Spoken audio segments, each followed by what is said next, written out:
Bismillahirrahmanirrahim. Assalamualaikum warahmatullahi wabarakatuh.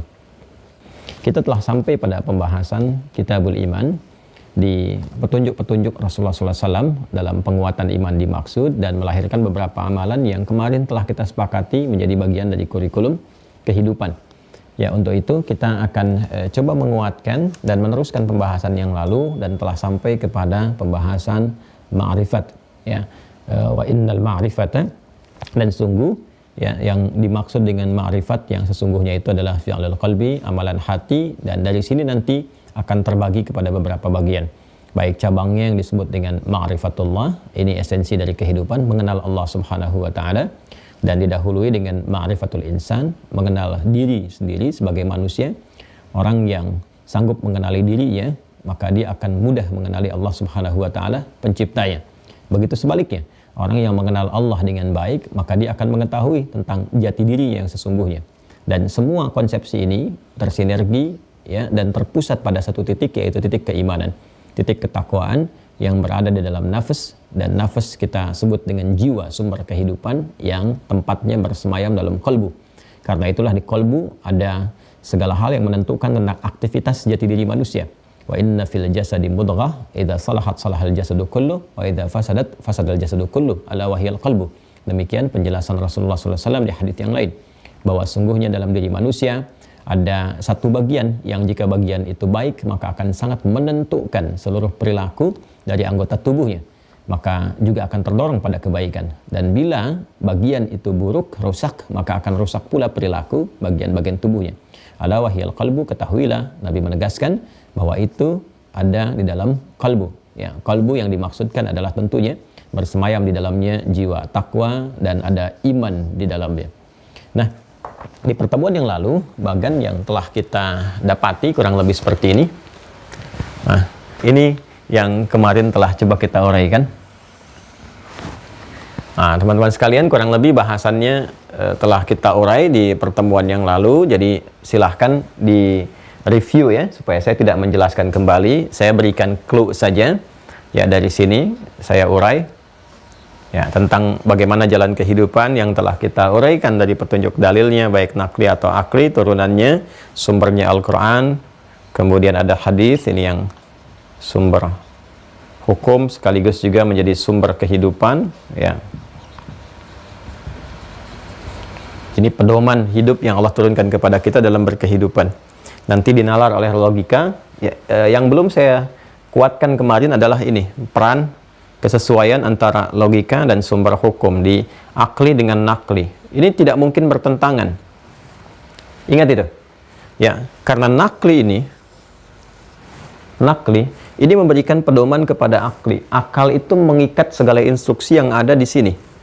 Karena ini kan sumbernya pada sumber iman ya, pada sumber jiwa kita. Ini kan Allah Subhanahu wa taala, ya kan, berikan kepada kita, Allah firmankan lewat Al-Quran, berikan perintah kepada Rasulullah untuk menjelaskan Al-Quran dan hadis itu kan pedoman hidup ya kan? Sedangkan inti kehidupan kita itu ada dalam jiwa kita kan. Kalau jiwanya nggak ada, selesai kehidupan kan ya, nafasnya ditarik, nggak bernafas lagi, selesai hidupnya. Itu kan teori secara fisikalnya seperti itu kan. Manusia tidak bernafas, ya sudah selesai, tanda-tanda kehidupan itu hilang ya. Nafas itu bahasa Indonesia, itu diserap dari kata an-nafas. Ini seperti pernah di video-video yang lalu saya terangkan ya, bahkan di awal-awal jumpa. Sedangkan di an-nafas ini berkali-kali saya terangkan ya, di sini ada puncak kehidupan jiwanya, ada takwa, ini inti utamanya, ada fujur katalisnya, dan di takwa ini ada iman yang memancarkan cahaya kebaikan, disebut dengan khair ya, jamaknya disebut dengan khairat. Ini yang bisa merubah seseorang jadi khairu ummah ya, khairal insan khairu ummah, pribadi yang baik, komunitas yang baik. Nah, jadi Al-Quran pun demikian, hadis-hadis Nabi Muhammad SAW ya kan, ini disiapkan untuk mensupport ini supaya berkehidupan yang baik. La khaufun alaihim walahum yahzanun, supaya manusia menjalani kehidupan, membawa misi risalah sebagai khalifah di bumi, beribadah dengan tenang, dengan nyaman, menampilkan perilaku mulia, kan? Dari ujung kepala sampai ujung kaki semuanya mulia. Jadi kita ini makhluk mulia. Ini yang dimaksudkan Quran surah ke-17 Al-Isra ayat ke-70. Walaqad karramna bani Adam. Dan sungguh kami telah muliakan dengan keagunganku, kata Allah, ya, sungguh telah muliakan, Allah telah memuliakan. Semua anak cucu Adam itu mulia semua. Karena itu cara memahaminya seperti ini. Karena kita diciptakan oleh Allah mulia, sempurna baik secara fisik, kan? Fisik ataupun jiwanya juga memiliki nilai-nilai kemuliaan. Jadi secara fisiknya ahsanat taqwim, sempurna. Kemudian jiwanya pun membawa nilai kemuliaan. Nah, segala yang tersinergikan membentuk manusia ini, anatominya, baik rohnya, akalnya, ataupun fisiknya. Dengan akal Allah muliakan manusia, sehingga membedakannya dengan hewan yang tidak berakal. Rohnya membawa nilai-nilai spirit kemuliaan. Ya, sehingga dengan jiwa iman ada di takwa muncul kebaikan-kebaikan. Ini support, ya, support yang diarahkan kepada apa? Kepada fisik yang telah diciptakan pun dengan sempurna. Laqad khalaqnal insana fi ahsani taqwim. Jadi fisiknya sempurna, akalnya juga sempurna, jiwanya mulia. Ini yang menjadikan Allah menegaskan walaqad karramna bani Adam. Ya, dan demi kemuliaan keagunganku, kata Allah, aku telah ciptakan manusia itu, anak cucu Adam, semuanya sempurna dengan kemuliaannya.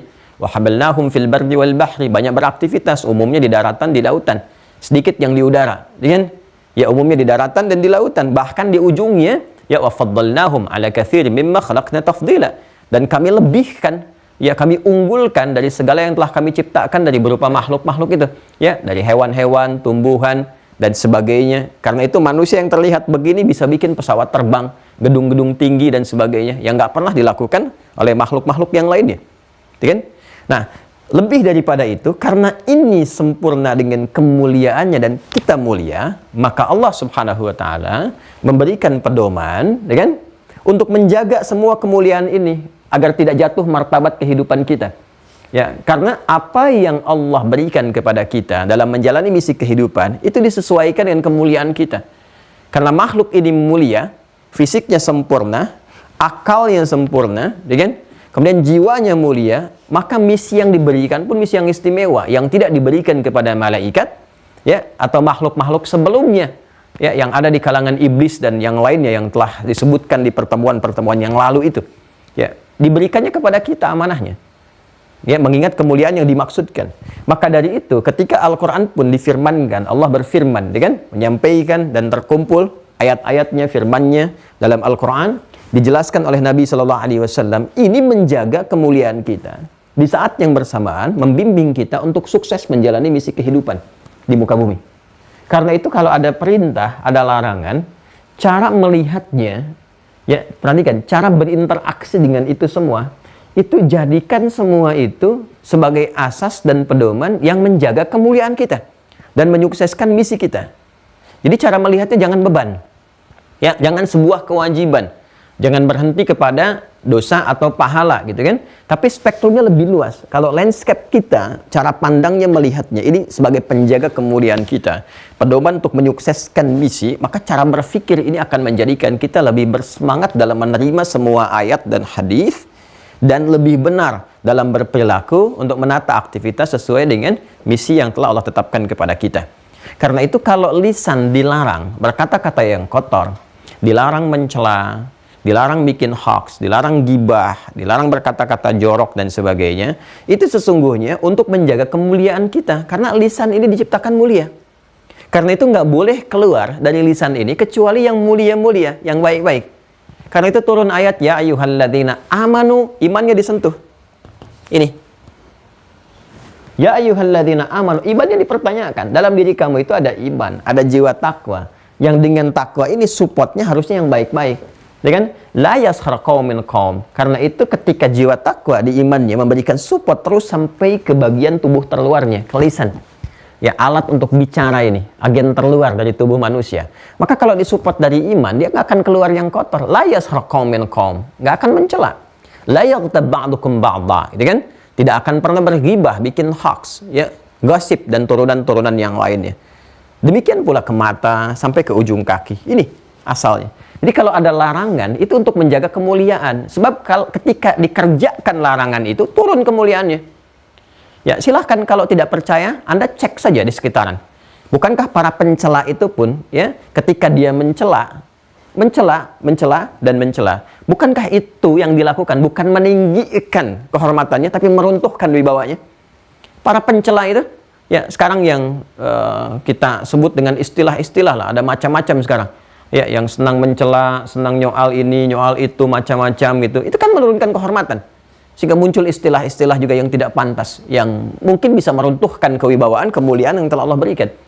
Ya, Allah melarang untuk mencuri, ya, larang untuk korupsi dan segala turunannya. Begitu dikerjakan meruntuhkan kehormatan. Betapa banyak pencuri, koruptor, ya, dan sebagainya ditangkap, ya, apa yang terjadi? Karena runtuh wibawanya, dia tertunduk kan? Ya kan?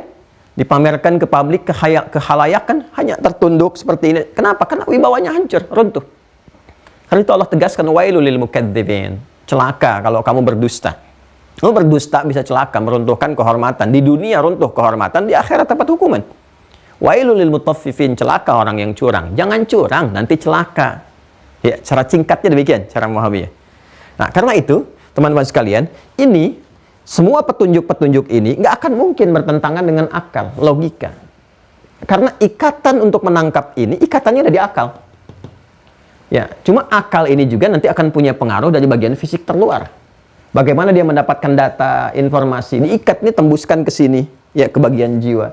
Nah, ini fungsi nakli ini, nas, untuk menetralisir, supaya yang ditangkap oleh akal itu jangan yang jelek-jelek. Sehingga tidak menutup kepada jiwa takwa. Alih-alih masuk ke takwa, masuknya ke fujur yang diberikan was-was oleh setan. Karena itu ada larangan untuk menatap yang tidak baik, dari nakli dari sini. Supaya apa? Yang masuk semua ke akalnya itu diserap yang baik-baik. Ya, supaya tidak berpengaruh, nggak ada gejolak di sini. Antara jiwa fujur dengan jiwa takwanya. Nah, ini yang kemarin ingin saya kuatkan, saya tekankan. Ya, karena itulah kemudian, ya, kita sudah berikan contoh-contohnya di Al-Quran, di hadis, segala hal yang terkait dengan pedoman berkehidupan, bahkan di ayat-ayat ini Allah kuatkan logika kita untuk menangkap. Ya, seperti yang pernah saya uraikan tentang aspek ketuhanan, teologinya misalnya. Ya, Allah jelaskan secara nakli begini, bahkan ditantang kita, di challenge, silahkan komparasikan dengan semua teks-teks yang ada atau kitab-kitab yang ada yang menerangkan tentang aspek ketuhanan untuk menunjukkan sebuah kebenaran. Dan di akhirnya pun Allah sampaikan, lakum dinukum waliyadin. Kalaupun kamu sudah menemukan kebenaran, pilihan kamu tentukan, tapi resiko kamu tanggung. Ya kan? La ikraha fid din, tidak dipaksa. Ya, tapi ketika pulang nanti kembali resiko ditanggung masing-masing. Ya kan? Nah, ini gambarannya teman-teman sekalian, termasuk sudah saya berikan contoh kejadian di semesta, pembuktian bahkan oleh insan-insan yang belum beriman, oleh institusi yang dikenal, ya, oleh dunia, otoritasnya tidak diragukan lagi. Bahkan semua riset-riset yang berkembang saat ini, ya, ada beberapa yang menilai dan melakukan satu penelitian-penelitian. Pada akhirnya semua riset-riset ilmiah itu hanya membenarkan, membuktikan di setiap masa apa yang telah Allah sampaikan, firmankan dalam Al-Quran, Nabi jelaskan lewat hadis seperti kita saksikan. Nah, semua ini pada akhirnya menghadirkan pada pembahasan yang telah kita uraikan dengan detail di pertemuan yang lalu, bahwa ini dibuktikan, ya, oleh Allah Subhanahu wa taala melalui kehidupan Nabi sallallahu alaihi wasallam, yang di masa Rasulullah sallallahu alaihi wasallam miniaturnya langsung diterapkan oleh Nabi. Ini jadi kurikulum yang ini. Jadi pedoman hidup ini yang saya terangkan di sini jadi kurikulum. Kurikulumnya disampaikan kepada para sahabat, diterapkan, diikuti tabi'in, tabi'ut tabi'in, yang dengan itu melahirkan satu peradaban, kemuliaan, kebaikan, inspirasi yang alhamdulillah semuanya dikodifikasikan sampai dengan kini, bahkan dalam bentuk buku-buku, kitab-kitab yang bisa kita akses. Ya, di hadis-hadis Nabi sallallahu alaihi wasallam kita dapati dalam kitab-kitab hadis yang pernah saya sampaikan, bahkan lengkap sekali serialnya. Masya Allah, kita bersyukur, alhamdulillah, dalam Islam semua sumber keislaman itu ini, ya, ini semuanya bisa divalidasi, dicek kebenarannya, otentisitasnya bisa dipertanggungjawabkan, bisa dicek dan terkumpul sempurna. Jadi Anda mau nyari apapun, kalau nanya di Islam itu ada jawaban. Ya, di Quran ini sudah ada mushaf kan? Ya, terkodifikasikan dalam bentuk mushaf dan bisa dicek kebenarannya lewat hafalan. Terjaga dalam hafalan, ya, mahfudun fis sudur wa maktubun fis sutur. Terjaga dalam hafalan plus dalam tulisan. Jadi semua saling mengonfirmasi. Dan tidak ada satupun kitab di muka bumi yang saling mengonfirmasi antara hafalan di kitabnya, ya, plus dengan tulisannya. Jadi dua-duanya saling mengonfirmasi dan menjadi panduan dalam kehidupan. Dan itu terjaga murni di setiap generasi. Ya, nggak ada selain Al-Quran. Dan kita bersyukur dengan itu, alhamdulillah, untuk menunjukkan kebenaran risalah yang kita yakini, agama yang kita peluk. Itu satu. Ya. Yang kedua, di hadis pun ini komplit sekali. Dari mulai cara penelitiannya, orang-orangnya siapa saja, profil yang pernah menerima dari Nabi, tingkatannya, transmisinya terus sampai ke kita. Dibuktikan dengan muncul kitab-kitabnya. Ini karya Al-Imam Al-Bukhari. Anda bisa cek dalam sejarah, ada nggak sosoknya Imam Al-Bukhari itu? Siapa beliau? Lahir di mana? Bahkan riwayatnya seperti apa? Menerima dari siapa Al-Bukhari? Dicek lagi, ada nggak orangnya? Ada kitab lain lagi menunjukkan. Bisa dicek di sejarah, sampai divalidasi, sampai ketemu Rasulullah. Nggak ada satupun ajaran di muka bumi ini yang detailnya menjelaskan sumber referensi keberagamaannya, dijelaskan secara detail plus dengan transmisi orang-orang yang menjelaskannya, dan itu bisa divalidasi. Hadis menunjukkan itu semua. Maka cukup dengan mengetahui ini, ya, sesungguhnya bagi umat Islam tuh harus yakin tentang kebenaran risalah ajaran agamanya, dinnya. Kalau sudah yakin, ya dikaji isinya, ya kan? Bukan cuma diyakini tapi nggak dibaca. Yakin iya, tapi karena nggak belajar, akhirnya mudah digoyang ya, untuk ikut kemanapun yang kemudian diarahkan dalam kehidupannya. Nah, ini semua kemudian ya, puncaknya akan melahirkan satu dorongan pengetahuan yang kuat untuk menggali. Karena itu tadi saya katakan, kalau sudah tahu seperti ini, belajar butuh ilmu.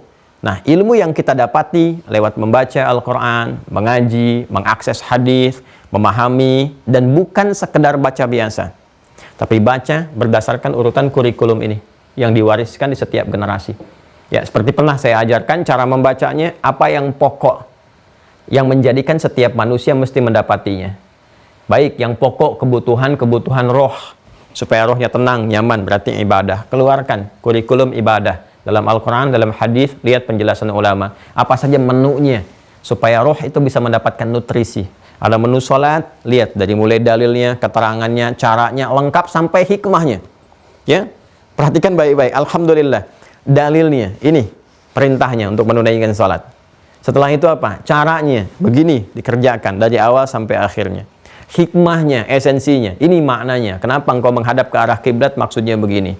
Mengangkat tangan maksudnya begini. Sampai dengan selesai. Prakteknya, hasilnya, parameter ukuran keberhasilannya dicek lagi. Kalau kamu berhasil sholatnya ini, tanha 'anil fahsyai wal munkar, gol pertama. Melahirkan ketenangan, gol kedua. Ya, menghadirkan kebahagiaan, gol ketiga. Terus gitu. Cek, berhasil nggak mendapatkan bagian ini? Ya, belum semuanya, perbaiki lagi sholatnya. Cek, di mana yang miss. Di mana yang kira-kira belum sempurna kita kerjakan. Ya, sehingga kita bisa berkaca. Siapa contohnya? Ini generasi dulu. Mereka bisa berubah, jadi khairan ummah. Ya, pekerjaannya sukses di semua bidang yang dikerjakan dengan sholat ini ketika dipelajari maknanya berhasil. Nah, ini yang kita keluarkan. Lalu setelah itu keluarkan yang spesifik, passion yang kita pilih atau yang kita inisiasikan untuk titi dalam kehidupan yang kita kenal dengan cita-cita dari kecil itu. Ya, Anda sekarang profesinya apa? Di kedudukan, di jabatan, dengan di birokratif dan seterusnya, atau dagang, bisnis, atau di keilmuan. Ya, atau di rumah tangga misalnya, dan seterusnya, keluarkan. Dan lengkap sekali. Ya, di mushaf, di Quran kita bisa akses. Ada ayat-ayat bimbingan tentang bagaimana mengelola kedudukan, memanage dari mulai level-level perusahaan sampai birokratif, diplomatif, dan sebagainya, pemerintahan. Ya, kemudian di bisnis ada ayat-ayatnya, hadis-hadisnya lengkap, bahkan sekarang sudah ada topiknya sendiri, Kitabul Buyu', bimbingan tentang bisnis, dengan dagang. Apalagi ke bawahnya, bahkan persoalan di rumah tangga, di kesehatan, di keilmuan, Kitabul Ilmi, Kitabul Marid, itu semua sudah terkodifikasikan. Bahkan yang aktif di dunia hewan pun, para ulama ngarang kitab Kitabul Hayawan, kitab tentang hewan, dan sebagainya. Jadi ada banyak hal yang bisa kita keluarkan dari sini. Ya, itu menarik, nanti ada kitab bagus sekali, bagus ya. Jadi ada ensiklopedi hewan, itu diurutkan dari hewan paling pintar, sampai hewan paling biasa gitu. Dengan karakteristiknya, nanti ada yang ngarang tentang tumbuhan, manfaat-manfaatnya, dan sebagainya. Ini lengkap sekali. Dan mengeluarkannya menarik. Ya, mengeluarkannya dari riset terhadap ayat dan hadis-hadis. Lalu dikembangkan, riset itu dikembangkan. Yang setipe dengan ini, genusnya mana, variannya mana, dan sebagainya. Dan Masya Allah, ya, menjadikan dunia ini lebih berwarna dengan manfaat dan kontribusi keilmuannya, karena dia bisa memaksimalkan jiwa imannya dengan baik, sehingga keikhlasan itu tumbuh. Silahkan cek para ulama masa lalu ketika berkontribusi sampai sekarang. Tidak ada yang disebut misalnya royalti, macam-macam, dan sebagainya. Dia hanya mewariskan ilmu aja. Ilmu dan manfaat. Ya, dia nyaman menjalani kehidupan di masanya, dan karyanya diabadikan melintasi zaman dan bermanfaat ya sampai kehidupan berakhir. Nah, ini yang kita harapkan, sehingga tinggal dimanapun tempat yang kita bijak akan mendapatkan manfaat dari apa atau karya yang kita bisa hasilkan dari support iman itu. Nah, caranya apa? Ilmu. Dan ilmu itu bisa menguatkan, mengenalkan kita tentang hakikat diri kita. Ya, mengenalkan sesuatu yang terkumpul, terakumulasi disebut dengan ma'rifah. Karena puncak iman itu ada di qalbu, ya, maka disebut dengan ma'rifatul qalbi, ya kan? Dan saya kemudian telah tuntaskan ini pertemuan yang lalu, tidak perlu saya detilkan lagi untuk membahas ma'rifatul qalbi. Silahkan lihat di pertemuan yang kemarin, ya kan? Dan di sini ketika kita sudah mengetahui tentang diri kita sendiri, ma'rifatul qalbi, maka Nabi SAW menyampaikan dalam hadis yang telah kita bacakan kemarin, kata Nabi, ana a'lamukum billah. Kata Nabi SAW, saya yang paling tahu ya di antara kalian itu terhadap Allah Subhanahu wa taala. Kemudian disusulkan wa annal ma'rifata fi'lul qalbi. Ya, yang paling tahu mengumpulkan segala hal, terkumpul semua ma'rifah. Dan petunjuk Nabi yang pertama, seseorang kalau ingin baik, tenang hidupnya, lancar, sukses aktivitasnya, dekati yang punya akses terhadap semua itu.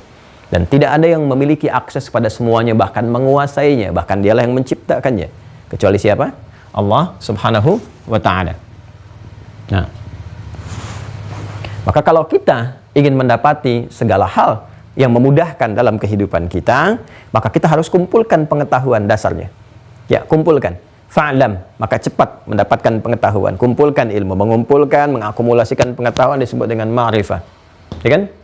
Nah, kalau kita ingin jalankan ma'rifah pertama untuk mendapatkan akses kehidupan yang mudah, maka kenali Allah. Ya, dari clue yang Nabi sampaikan, ana a'lamukum billah. Setelah itu wa annal ma'rifata. Jadi ilmu disusulkan dengan ma'rifah.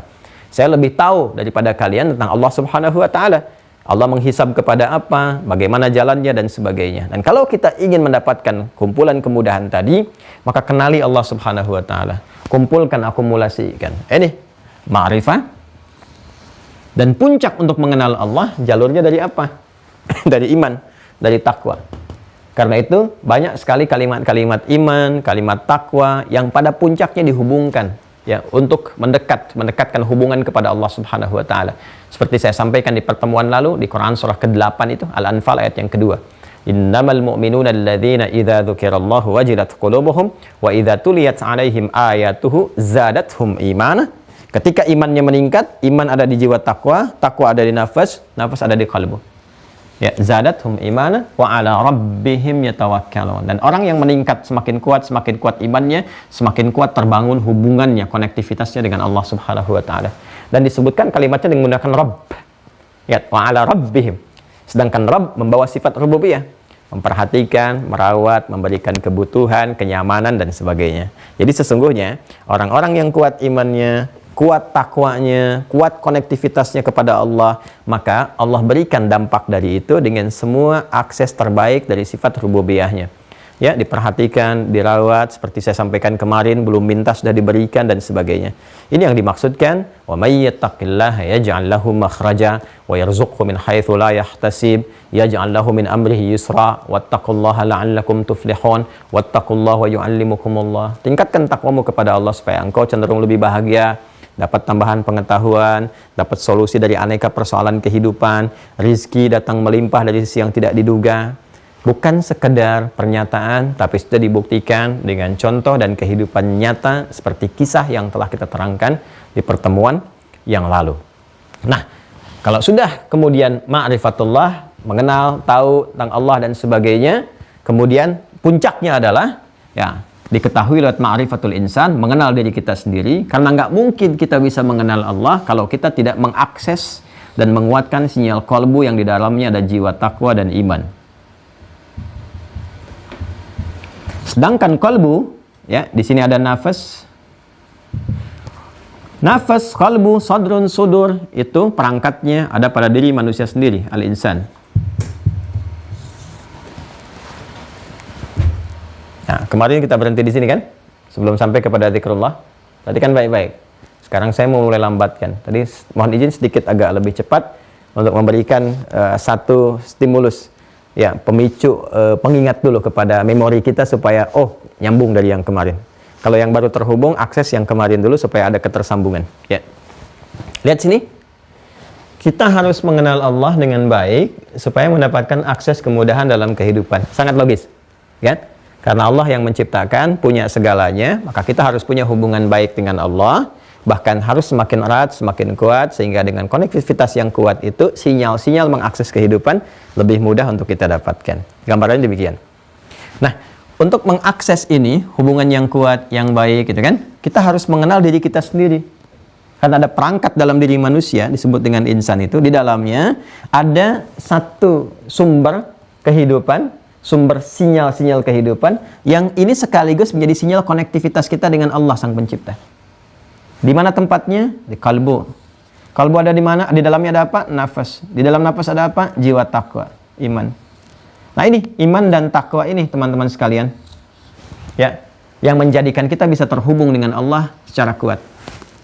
Karena itu ketika Allah memberikan sebuah gambaran dalam Al-Quran lewat firman-Nya, ya, tentang hubungan seorang hamba kepada Allah Subhanahu wa taala, walaupun tak tampak ya dalam pandangan kita saat ini, ya, jadi meyakini sesuatu yang tidak tampak ya, dalam pandangan itu iman. Mengetahui sesuatu yang bisa diindra itu ilmu namanya. Ya, menguatkan iman itu bisa lewat ilmu supaya iman punya keyakinan yang lebih kuat.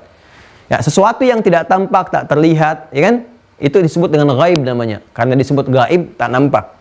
Perhatikan bagaimana Allah Subhanahu wa taala memberikan gambaran, ya kan, antara iman dan konektivitas dengan kita dengan Allah yang belum tampak saat ini dalam pandangan kita. Di Al-Baqarah ayat ketiga, alladzina yu'minuna bil ghaib. Ya kan? Wa yuqimunas shalah dan seterusnya. Lihat konektivitasnya. Dan di Quran surah ke-8, Quran surah ke-8 Al-Anfal ayat kedua, ya disebutkan zadathum imana, ketika imannya menguat, wa ala rabbihim yatawakkalun. Lihat ujung ayatnya, kepada Allah terhubung dengan kuat. Jadi kita harus menguatkan ini, iman. Menguatkan, otomatis takwanya akan kuat karena iman bagian dari takwa. Dzalikal kitabu la raiba fi hudal lil muttaqin. Muttaqin ini takwa. Ya kan? Dan takwa itu pancaran dari iman, alladzina yu'minuna bil ghaib. Jadi iman, takwa mancar ke sini, menguatkan ini. Sudah? Nah, karena itu, untuk bisa menghadirkan akumulasi pengetahuan konektivitas yang kuat terhadap Allah Subhanahu wa taala, maka kita harus bisa menguatkan ini dulu. Sedangkan tempat ini ada di kalbu. Untuk memberikan kelapangan kepada kalbu, ketenangan, kenyamanan, kekuatan, konektivitas, akses, yang semua itu dihimpun lewat satu kata, disebut dengan tuma'nina. Akarnya dari kata itma'anna, yatma'inno. Kalau jamak kalbunya disebut dengan qulub, maka ini berubah menjadi tatma'innu, itma'anna, yatma'innu. Ya, tatma'innu, gini. Bisa pakai ya kalau bentuknya tunggal, gini. Bisa pakai tak kalau bentuknya jamak. Karena ini jamak sifatnya, maka pasangannya dengan tak. Kullu jam'in mu'annatsin. Kan? Tatma'innul qulub. Sifatnya disebut dengan tuma'nina. Ya. Kalau apa yang saya terangkan terasa cepat, maka silakan akses yang sebelumnya, karena saya ingin memberikan intisari cepat apa yang kita ulas di pertemuan lalu, ya. Lihat sini. Kita berusaha terkoneksikan dengan Allah, mengenal Allah, kan? Menguatkan hubungan kita dan sebagainya, supaya mendapatkan dampak kebaikan dari ini semua. Allah memberikan akses kemudahan dalam hidup, kenyamanan hidup, memberikan solusi dari persoalan dan sebagainya, rezeki dan seterusnya. Untuk menguatkan konektivitas ini, kita harus bisa menguatkan iman dan takwa kita.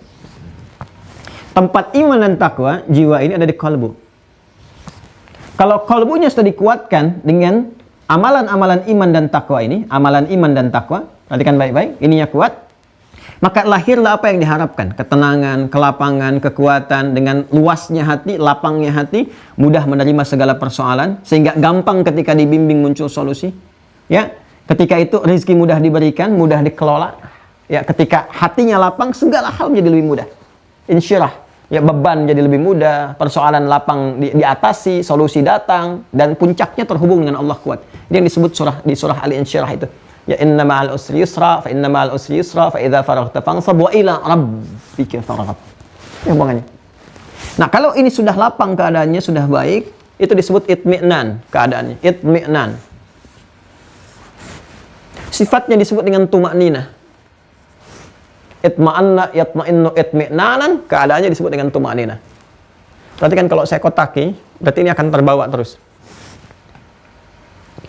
Verbnya, kata kerjanya, kegiatan kita yang mengolah ini untuk melahirkan tumaknina atau itmi'nan, ya kalau sifatnya progresif terus dikerjakan supaya terus tenang, terus nyaman, terus dapat solusi, terus bahagia, maka gunakan bentuk mudhari. Satu di antara bentuk anita, hamzah, nun, ya, dan ta.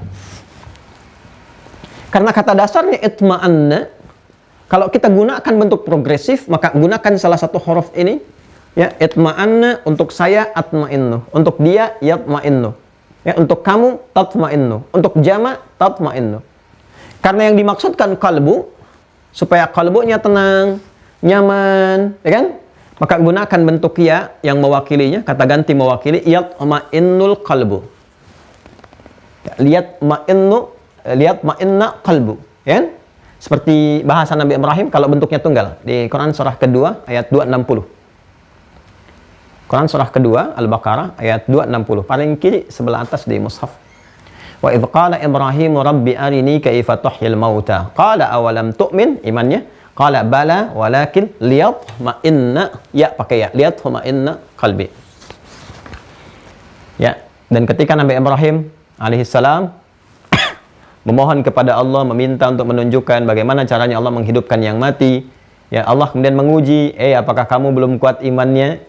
Kan Nabi itu sudah terkonfirmasi kuat. Allah pun sudah maha tahu. Tapi supaya keluar di lisan Nabi Ibrahim untuk mengajarkan kepada kita. Ya, perhatikan kalimatnya. Qala bala, ya Allah, sangat yakin. Nah, ini hubungan antara konektivitas kita dengan Allah, iman yang disentuhkan. Iman.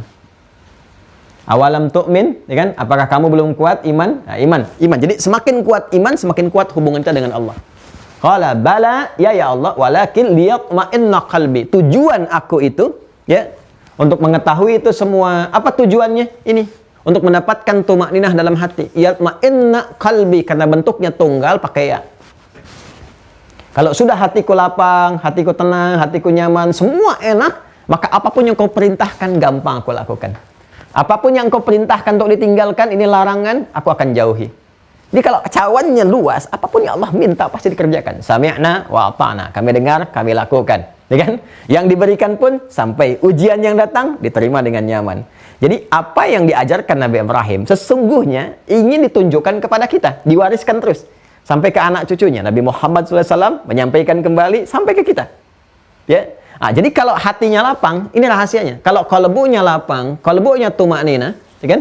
Itmi'nan, yatma'in, terus dilatih, maka akan mudah kita menerima segala hal yang terkait dengan aspek kehidupan kita. Baik ujian, tantangan, dan sebagainya. Jama' dari kata qalbu, qulub. Kalau qulub, kaidahnya ini harus mu'annas pakai ta. Ya. Kullu jam'in mu'annathin. Itu kaidah di bahasa Arabnya. Kalau bentuknya ini, objek atau subjeknya ini bentuk jama', maka kata kerjanya bentuknya harus mu'annas, pakai ta. Maka qulub pasangannya dengan tatma'innu. Ya. Penjelasan ini ingin memberikan kesan ini bahwa jika kita ingin melapangkan hati, menguatkan konektivitas kita dengan Allah, sehingga bisa menerima apapun akses yang memudahkan kehidupan, maka mesti ada kontinuitas untuk melatih qulub ini, supaya mendapatkan itmi'nan, tumakninah. Ya, saya ulang. Ini yang kemarin belum saya tekankan. Untuk mendapatkan keadaan hati yang lapang, sehingga mudah menerima apapun yang Allah berikan kepada kita, untuk memudahkan akses dalam berkehidupan, sebagai khalifah di bumi, ya, pelan-pelan, maka kita harus selalu konsisten, melatih hati ini, qalbun ini, untuk mendapatkan sifat kelapangan ini, yang disebut dengan tumakninah. Dalam bahasa Arab, untuk menunjukkan konsistensi berusaha itu, karena usaha kata kerja, verb, maka menggunakan bentuk fi'il, tatma'innu. Itma'anna, yatma'innu. Ta'nya menunjukkan kontinuitas, ya, ini menunjukkan kata kerja, untuk menunjukkan konsistensi bahwa ini harus terus dilakukan sepanjang hidup. Supaya kalau tumakninah sepanjang hidup itu ada, maka sepanjang hidup itu kita akan merasakan ketenangan, kenyamanan. Di rumah tangga, tenang, nyaman. Ada masalah, tuntas, karena hati lapang. Di pekerjaan, tenang, nyaman. Ada persoalan, segera diselesaikan. Dan karena lapang semuanya, Allah pun ketika memberikan apapun yang dia butuhkan, itu segera ya segera cepat bisa diterima, mudah didapati, baik persoalan harta benda, kebahagiaan, ketenangan dan sebagainya. Sehingga menjadi tenanglah, nyamanlah dan ideallah kehidupan di muka bumi ini seperti yang diisyaratkan dalam Al-Qur'an. Wala khaufun 'alaihim wala hum yahzanun. Dan puncak kehidupan, kenikmatan di dunia itu walaupun sementara, puncak ketenangannya terasakan ketika la khaufun 'alaihim, hidupnya itu tenang, apapun yang dia kerjakan tenang. Walahum yahzanun, dan senang, tenang dan senang. Di rumah tangga tenang, senang. Di pekerjaan tenang, senang. Di kehidupan sosial tenang, senang. Kalau ingin hidupnya tenang dan senang, formulasinya ini: kelola hati dengan baik, manage kolbu dengan baik. Rumusnya apa? Ini: dapatkan tuma'ninah. Caranya bagaimana? Tatma'in. Nah, ini keterangan Sang Pencipta. Ya, Allah yang menciptakan kita, Allah Maha tahu tentang kita, Allah berikan kepada kita jalannya. Mohon izin kalau terasa agak cepat apa yang saya jelaskan ini, mohon maaf ya. Silahkan nanti setelah selesai lihat dulu yang kemarin di video kemarin. Nah, Anda akan mengerti apa yang saya sampaikan. Kemarin lebih lambat. Ya, saya percepat itu karena ini 90% mengcover apa yang kemarin saya jelaskan supaya nyambung dulu dengan yang sekarang. Saya ingin menguatkan dulu pemahamannya supaya mengerti basic kehidupan kita ada di sini. Ini pokoknya. Nah, sekarang tugas kita harus mencari di mana kita temukan cara untuk tatmainnul qulub ini. Melatih kalbu supaya mendapatkan tumakninah, supaya itmi'nan. Bahkan kalau pulang pun meninggalnya dalam keadaan tenang. Dan pasti yang dipanggil akan ini lagi turunan kata ini. Itma'anna yatma'innu. Ya, nah kemarin telah kita lacak ternyata kalimat tatmainnul qulub dengan segala keluasan maknanya. Ketenangan hati, ini kan mencakup ketenangan, kedamaian, ketentraman, kemudahan, kebahagiaan. Satu kalimat ini. Jadi kalau mau Anda terjemahkan ke bahasa apapun, cari di kitab-kitab manapun, yang satu kata mencakup semua makna ini. Ya, kuncinya ada di hati, kedamaian, ketentraman, kemuliaan, ketenangan, kan? Yang tadi saya sebutkan, ya, satu kata yang mencakup ini semua. Nah, bahasa Arab tercakup. Silahkan cari di kitab manapun, yang Anda temukan akses seperti ini, penjelasan demikian yang merumuskan satu kesimpulan yang saling tersinergikan. Selama ini dari pencarian kami hanya ditemukan di Al-Quran. Yang kemarin telah kita dapati katanya di Quran surah ke-13 ini ayat 28. Surat Ar-Ra'du, guntur, kilat yang kemarin saya ilustrasikan di antara maknanya, ya, dalam keadaan kilat yang menggelegar pun, yang biasanya kita ketakutan, menutup pintu, bersembunyi dan sebagainya, ini saking lapangnya hatinya, terbuka, tenang, nyaman. Jikalau ada musibah seperti guntur menyambar, kilat menyambar di siang bolong yang bagi sebagian orang mungkin terasa berat dan sebagainya, orang ini nyaman aja, tenang. Ya, dan menerima dengan penuh kebaikan, langsung dapat hikmah arahnya kemana dan seterusnya. Nah, teman-teman sekalian, ini yang kemarin kita dapati, kalimat tatma'innu ditemukan di Quran surah ke-13, Ar-Ra'du, ayat ke-28. Langsung lihat ke pertengahan sampai ke ujung. Ala bidzikrillahi tatma'innul qulub. Kemarin kita berhenti di sini. Ala bidzikrillahi tatma'innul qulub. Tatma'innul qulub. Nah, saya turunkan ini ke sini. Ala harful ikhbar wa taukid. Ketahuilah, aku tegaskan. Jadi di ala itu bukan sekedar untuk diberikan informasi supaya tahu, tapi ada unsur penegasan. Ala, ketahuilah, kata Allah, aku tegaskan. Bidzikrillahi, dengan zikir kepada Allah. Dan saya sudah jelaskan kalimat ini, tidak akan saya ulang. Bentuk ba-nya di sini di pertemuan lalu. Ya, bisa babi zikrillah, karena sebab zikrullah itu, ala ba-nya punya 14 makna. Bisa babi zikrullah, dengan sebab zikrullah itu, ya kan? Ilsaq, engkau akan jadi semakin lekat hubungannya dengan Allah, konektivitasnya kuat.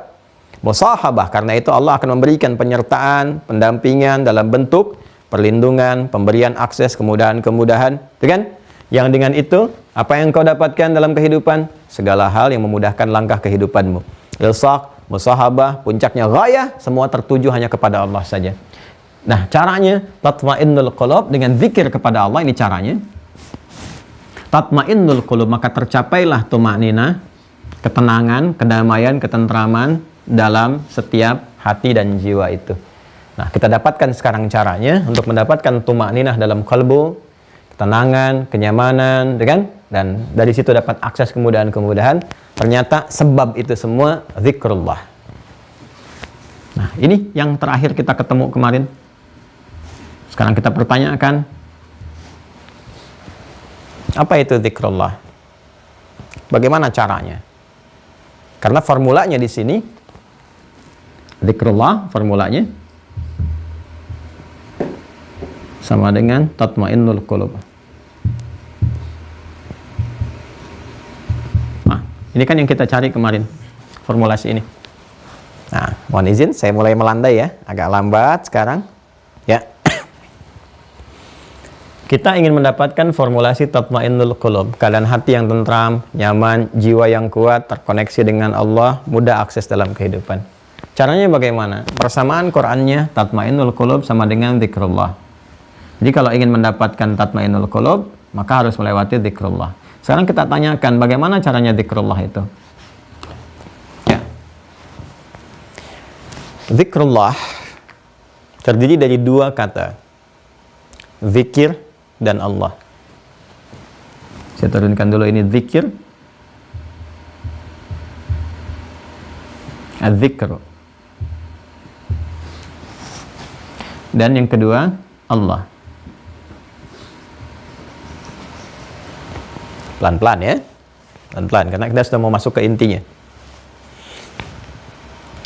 Zikir, secara bahasa, artinya ingat. Ingat dengan kuat, itu zikir. Ingat dengan kuat. Mengingat sesuatu dengan kuat.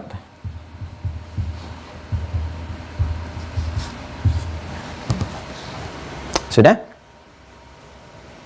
Zikir artinya ingat dengan kuat.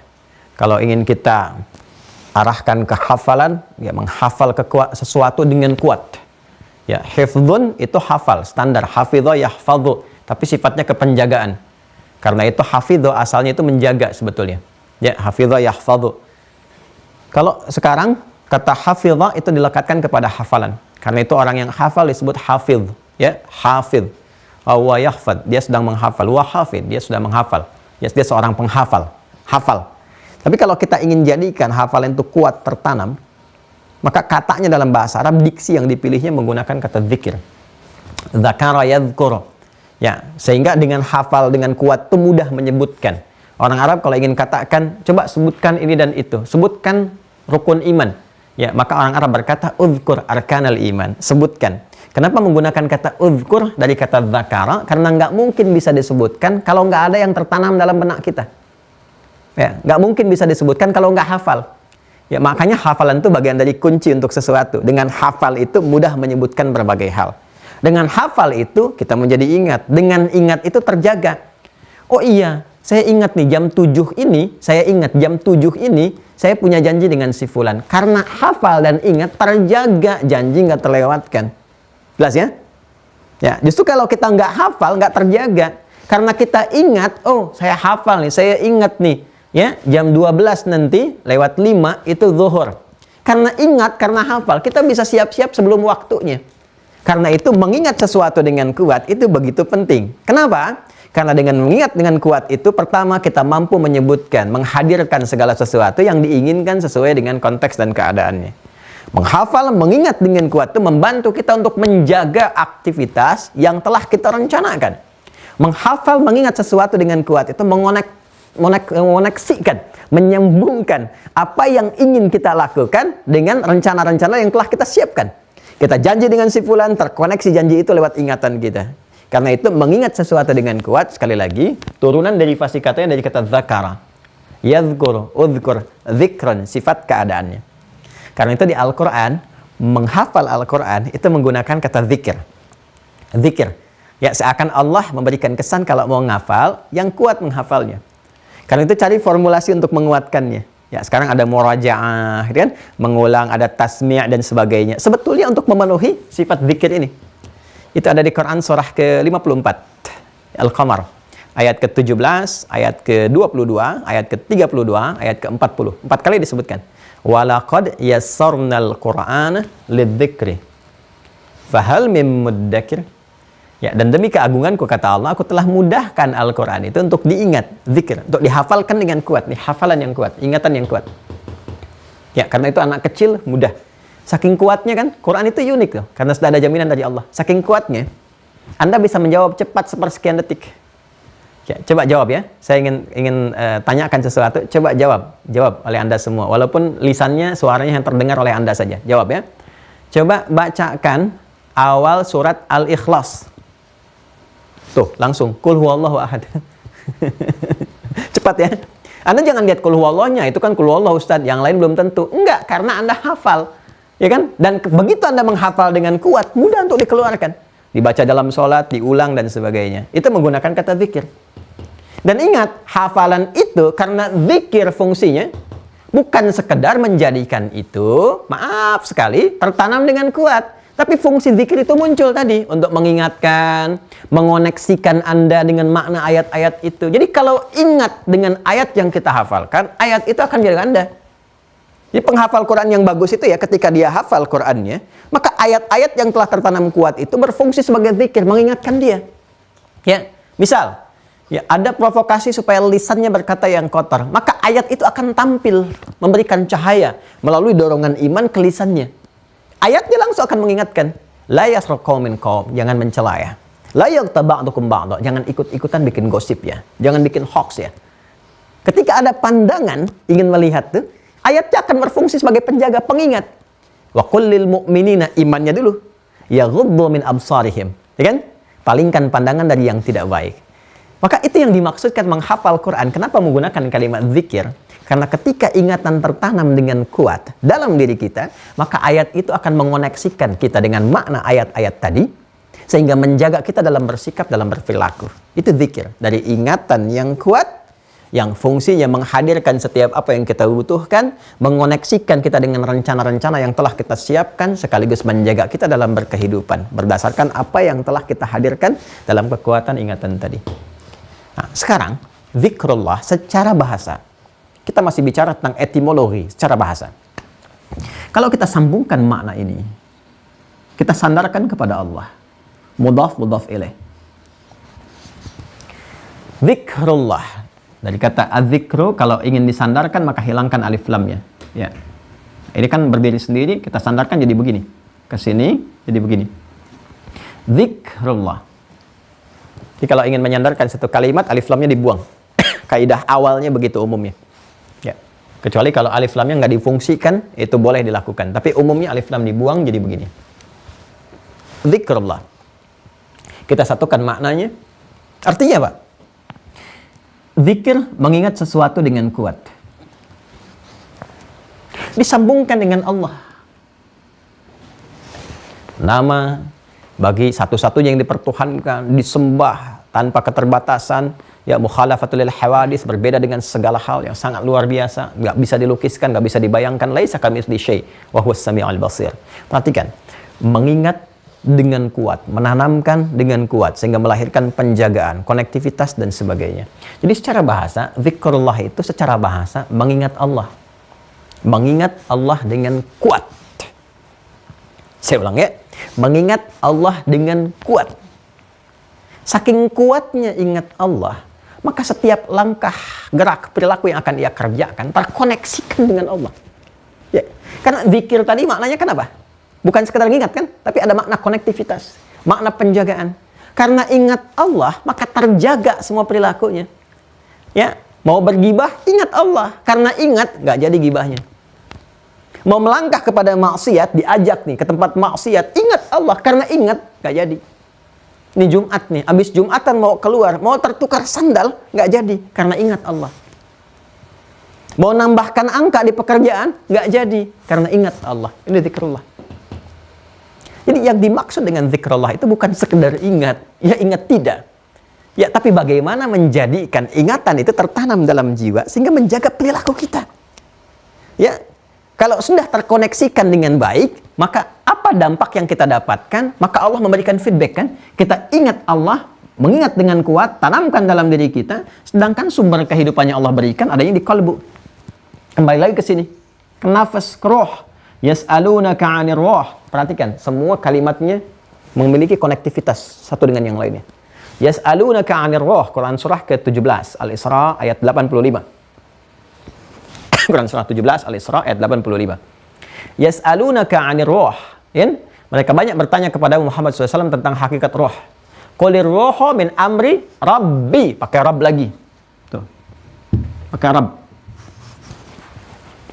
Qulir ruhu min amri rabbi wa ma utitum minal ilmi ilmu illa qalila.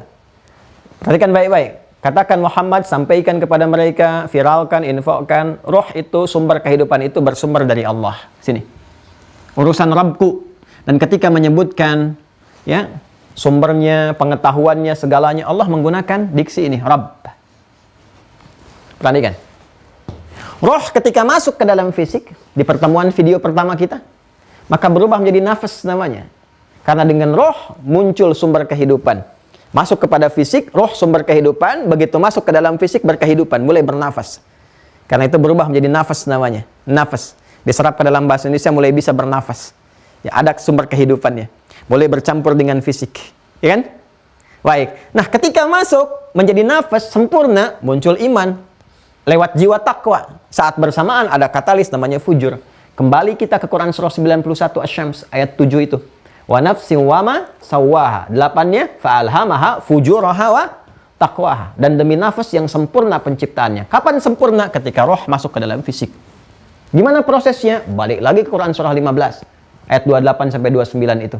Wa idh qala rabb lagi wa idh qala rabbuka lil malaikati inni khaliqum basyara min salsalin min hama'in masnun fa idza sawaituhu wa nafakhtu fihi min ruhi. Ruh masuk, sawaituhu, sawwa masuk kepada fisik, sempurna jadi nafas. Wa nafsi wa ma sawwaha, kalimatnya sama. Fa alhamaha fujuraha wa taqwa. Taqwa di sini. Awas nih, ini agak tinggi nih, ngajinya agak tinggi. Jadi kita butuh fokus yang betul-betul. Ya. Perhatikan. Takwa sudah masuk, roh sudah masuk, jadi nafas. Terkoneksi dengan siapa? Dengan Allah Subhanahu wa taala. Ulangi. Apa hubungan dengan zikrullah? Tadi ke sini. Zikir yang baik akan menjadikan kita terkoneksi dengan Allah Subhanahu wa taala. Pelan-pelan. Sedangkan kata zikir ini, zikrullah ini disebutkan hubungannya dengan qalbu, qulub. Qalbu tempatnya nafas, nafas bawaan roh, adanya di takwa, nyambung semua ayatnya. Ya? Nyambung semua. Zadathum imana wa ala rabbihim yatawakkalun. Rabb lagi. Rabb bukan sekedar nama, tapi menurunkan sifat-sifat feedback bawaan rububiyah. Tadi saya ingin teruskan ke sini. Begitu Anda zikrullahnya kuat, nyambung ke Allah, koneksinya, apa yang didapatkan dari Allah? Ini. Allah menggunakan kata Rabb untuk menunjukkan sifat rububiyahnya yang memberikan perawatan, pemenuhan kebutuhan, perhatian, menyembuhkan ketika sakit, memaafkan ketika salah, menampakkan tanda-tanda keagungan di semesta. Jadi Anda kalau sudah zikrullah, lihat apa saja ingat Allah. Karena makna rububiyah itu menempatkan semua tanda-tanda di alam ini, kumpulan tandanya disebut ayat, kumpulannya disebut dengan alam. Alam itu kan tanda, seperti pernah saya jelaskan. Semua alam disebut alamin. Ketika Allah menyebutkan kata alamin pun, menyebutkan lagi Rabbnya. Alhamdulillahi Rabbil alamin. Alamin jamak, jam'ul jamak dari kata alam. Alam itu kumpulan dari ayat. Ya, ayat itu tanda yang mendekatkan kepada Allah. Maka Allah tempatkan ayat-ayat dalam Al-Quran. Sehingga saat baca Quran, kita menjadi lebih dekat dengan Allah. Allah tempatkan tanda-tanda ayat di semesta. Ada NASA yang menemukan, ilmuwan yang menemukan. Tanda-tanda ditempatkan oleh Allah. Di udara, di daratan, di lautan. Semakin menyelam, mendapatkan keragaman. Siapa yang mampu mencipta ini? Allah. Ya kan? Anda dapatkan belah buah, kok ada tulisan Allah. Lihat awan, ada tulisan Allah. Saking orang nggak taunya cara meriset, Allah tunjukkan langsung lafadznya. Ya.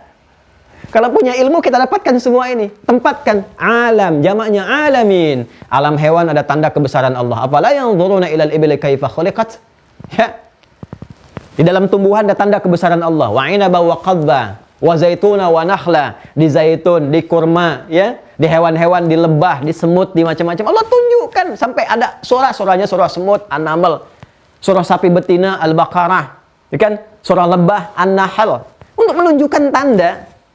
Ya, ini di alam hewan ada, alam tumbuhan ada, langit, bumi ada, dikumpulkan semua jadi alamin. Ketika menggunakan kata alamin, Rabbnya disebut lagi Rabbil alamin. Karena dalam Rabb ada sifat rububiyah. Nah, orang-orang yang benar-benar konektivitasnya kuat kepada Allah, maka melihat apapun dia ingat. Ya, karena itu langsung disimpulkan di dua ayat. Quran surah ketiga, Al-Imran ayat 190 dan 191. Quran surah ketiga ayat 190 sampai 191. Perhatikan baik-baik. Inna fi khalqis samawati wal ard wa ikhtilafil laili wan nahar la ayatil li ulil albab. Siapa ulul albab dan bagaimana bisa menjadi ulul albab? Ayat 191-nya. Alladzina yadhkuruna Allah. Dzikrullah.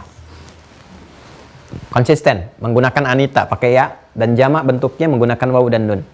Alladzina yadhkuruna Allah qiyaman wa qu'udan wa 'ala junubihim wa yatafakkaruna fi khalqis samawati wal ard. Ujungnya Rabbana ma khalaqta hadza batila subhanaka faqina 'adzaban nar. Nah, ini Masya Allah. Jadi kalau sudah zikrullah, lihat apapun ingat Allah. Lihat langit terkoneksi, lihat bumi terkoneksi. Pada puncaknya apa? Karena sudah merasakan kedekatan dengan Allah, semua akses terbuka. Ketenangan, kenyamanan, kebaikan, dan seterusnya. Jadi ini yang dimaksudkan. Pembuka ma'rifatullah ini, untuk mendapatkan feedback ke sini, ternyata kuncinya zikrullah. Dapatnya, tatmainnul qulub. Aksesnya, tadi ayat yang saya sampaikan. Sekarang tinggal caranya. Untuk mendapatkan cara itu, pengertiannya harus dirubah dari pengertian bahasa etimologi ke pengertian istilah terminologi. Ya, ini istilah zikrullah ini, dalam istilah syariat Islam, dalam Islam, apa yang dimaksudkannya? Jadi kan kalau kita ngaji sesuatu, belajar, kan suka ada pengertian bahasa, ada pengertian istilah. Dalam istilah apa itu dimaksudkan?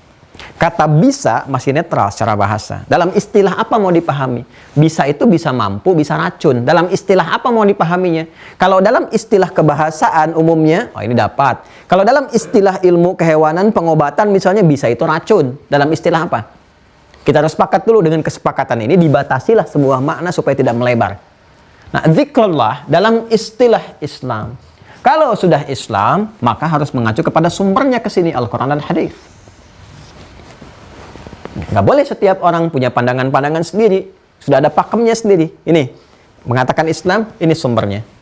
Nanti bisa dilacak lewat keterangan ulama dan seterusnya, tetap rujukannya akan ke sini, puncaknya.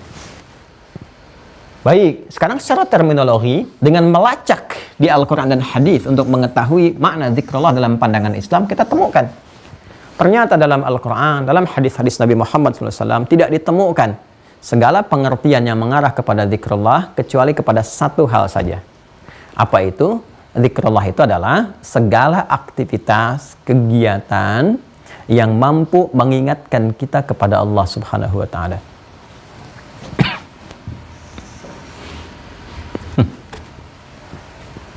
Segala kegiatan, aktivitas yang mampu mengingatkan kita kepada Allah Subhanahu wa taala.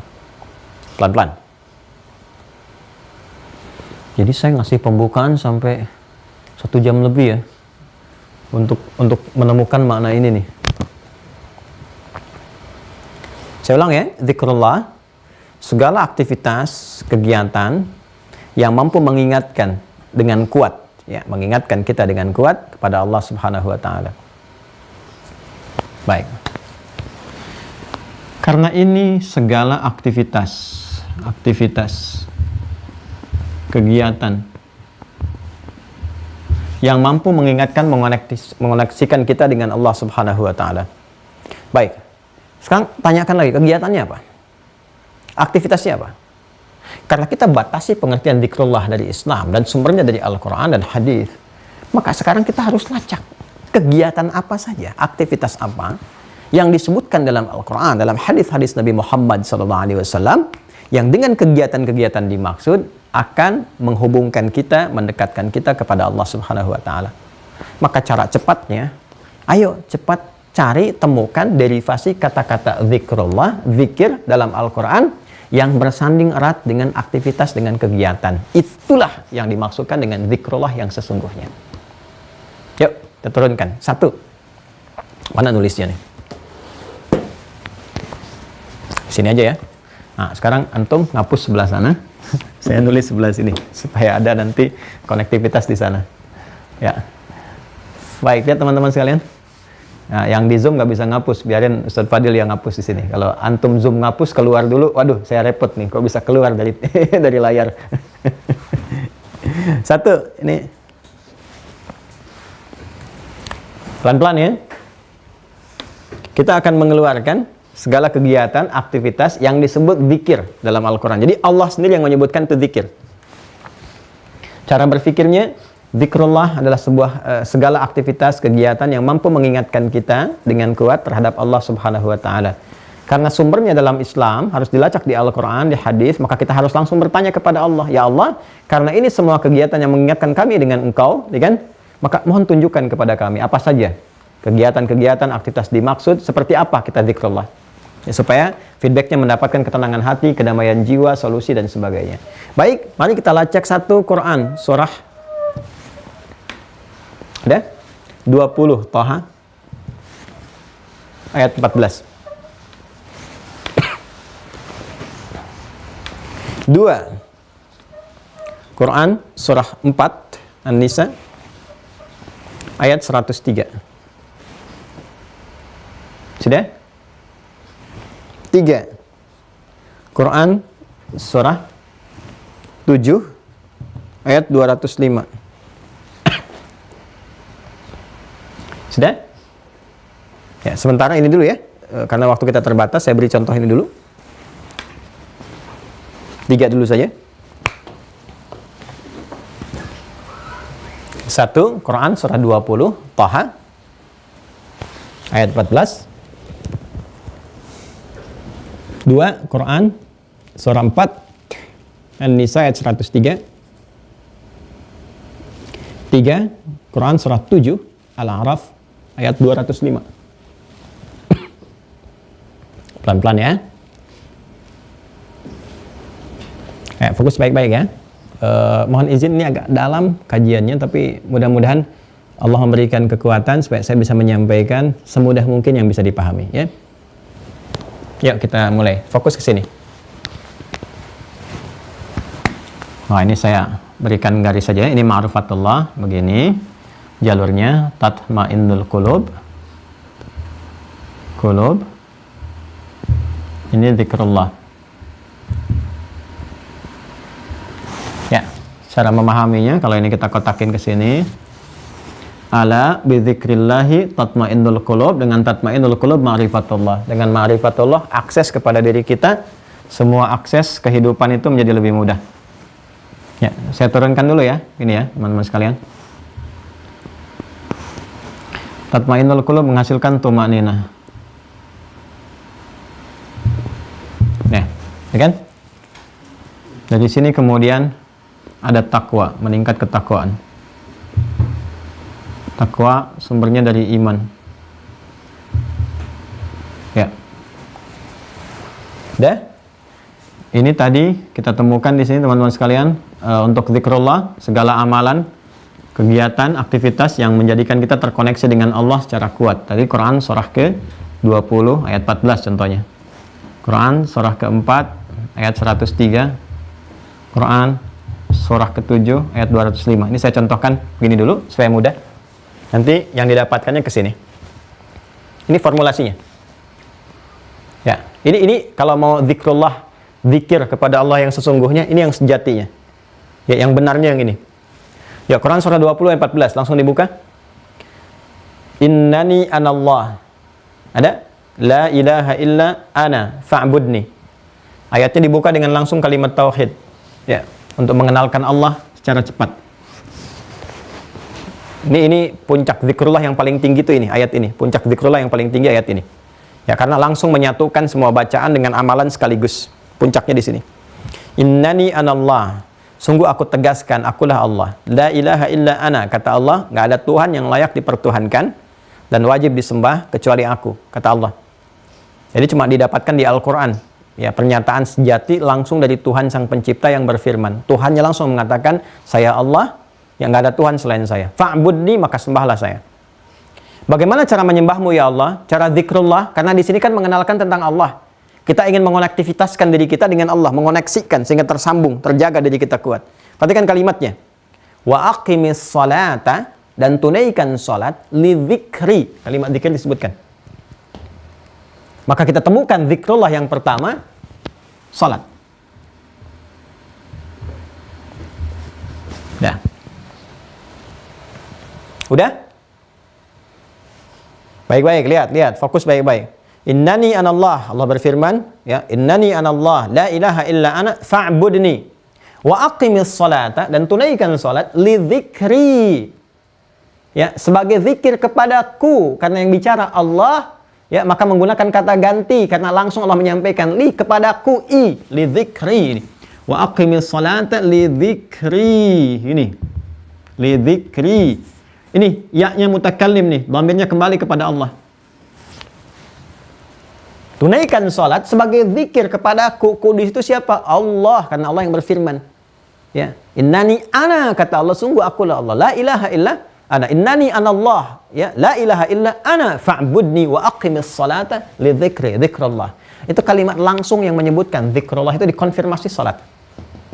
Jadi puncak tertinggi salat tuh, puncak tertinggi. Karena menghimpun semua jenis zikir dalam salat.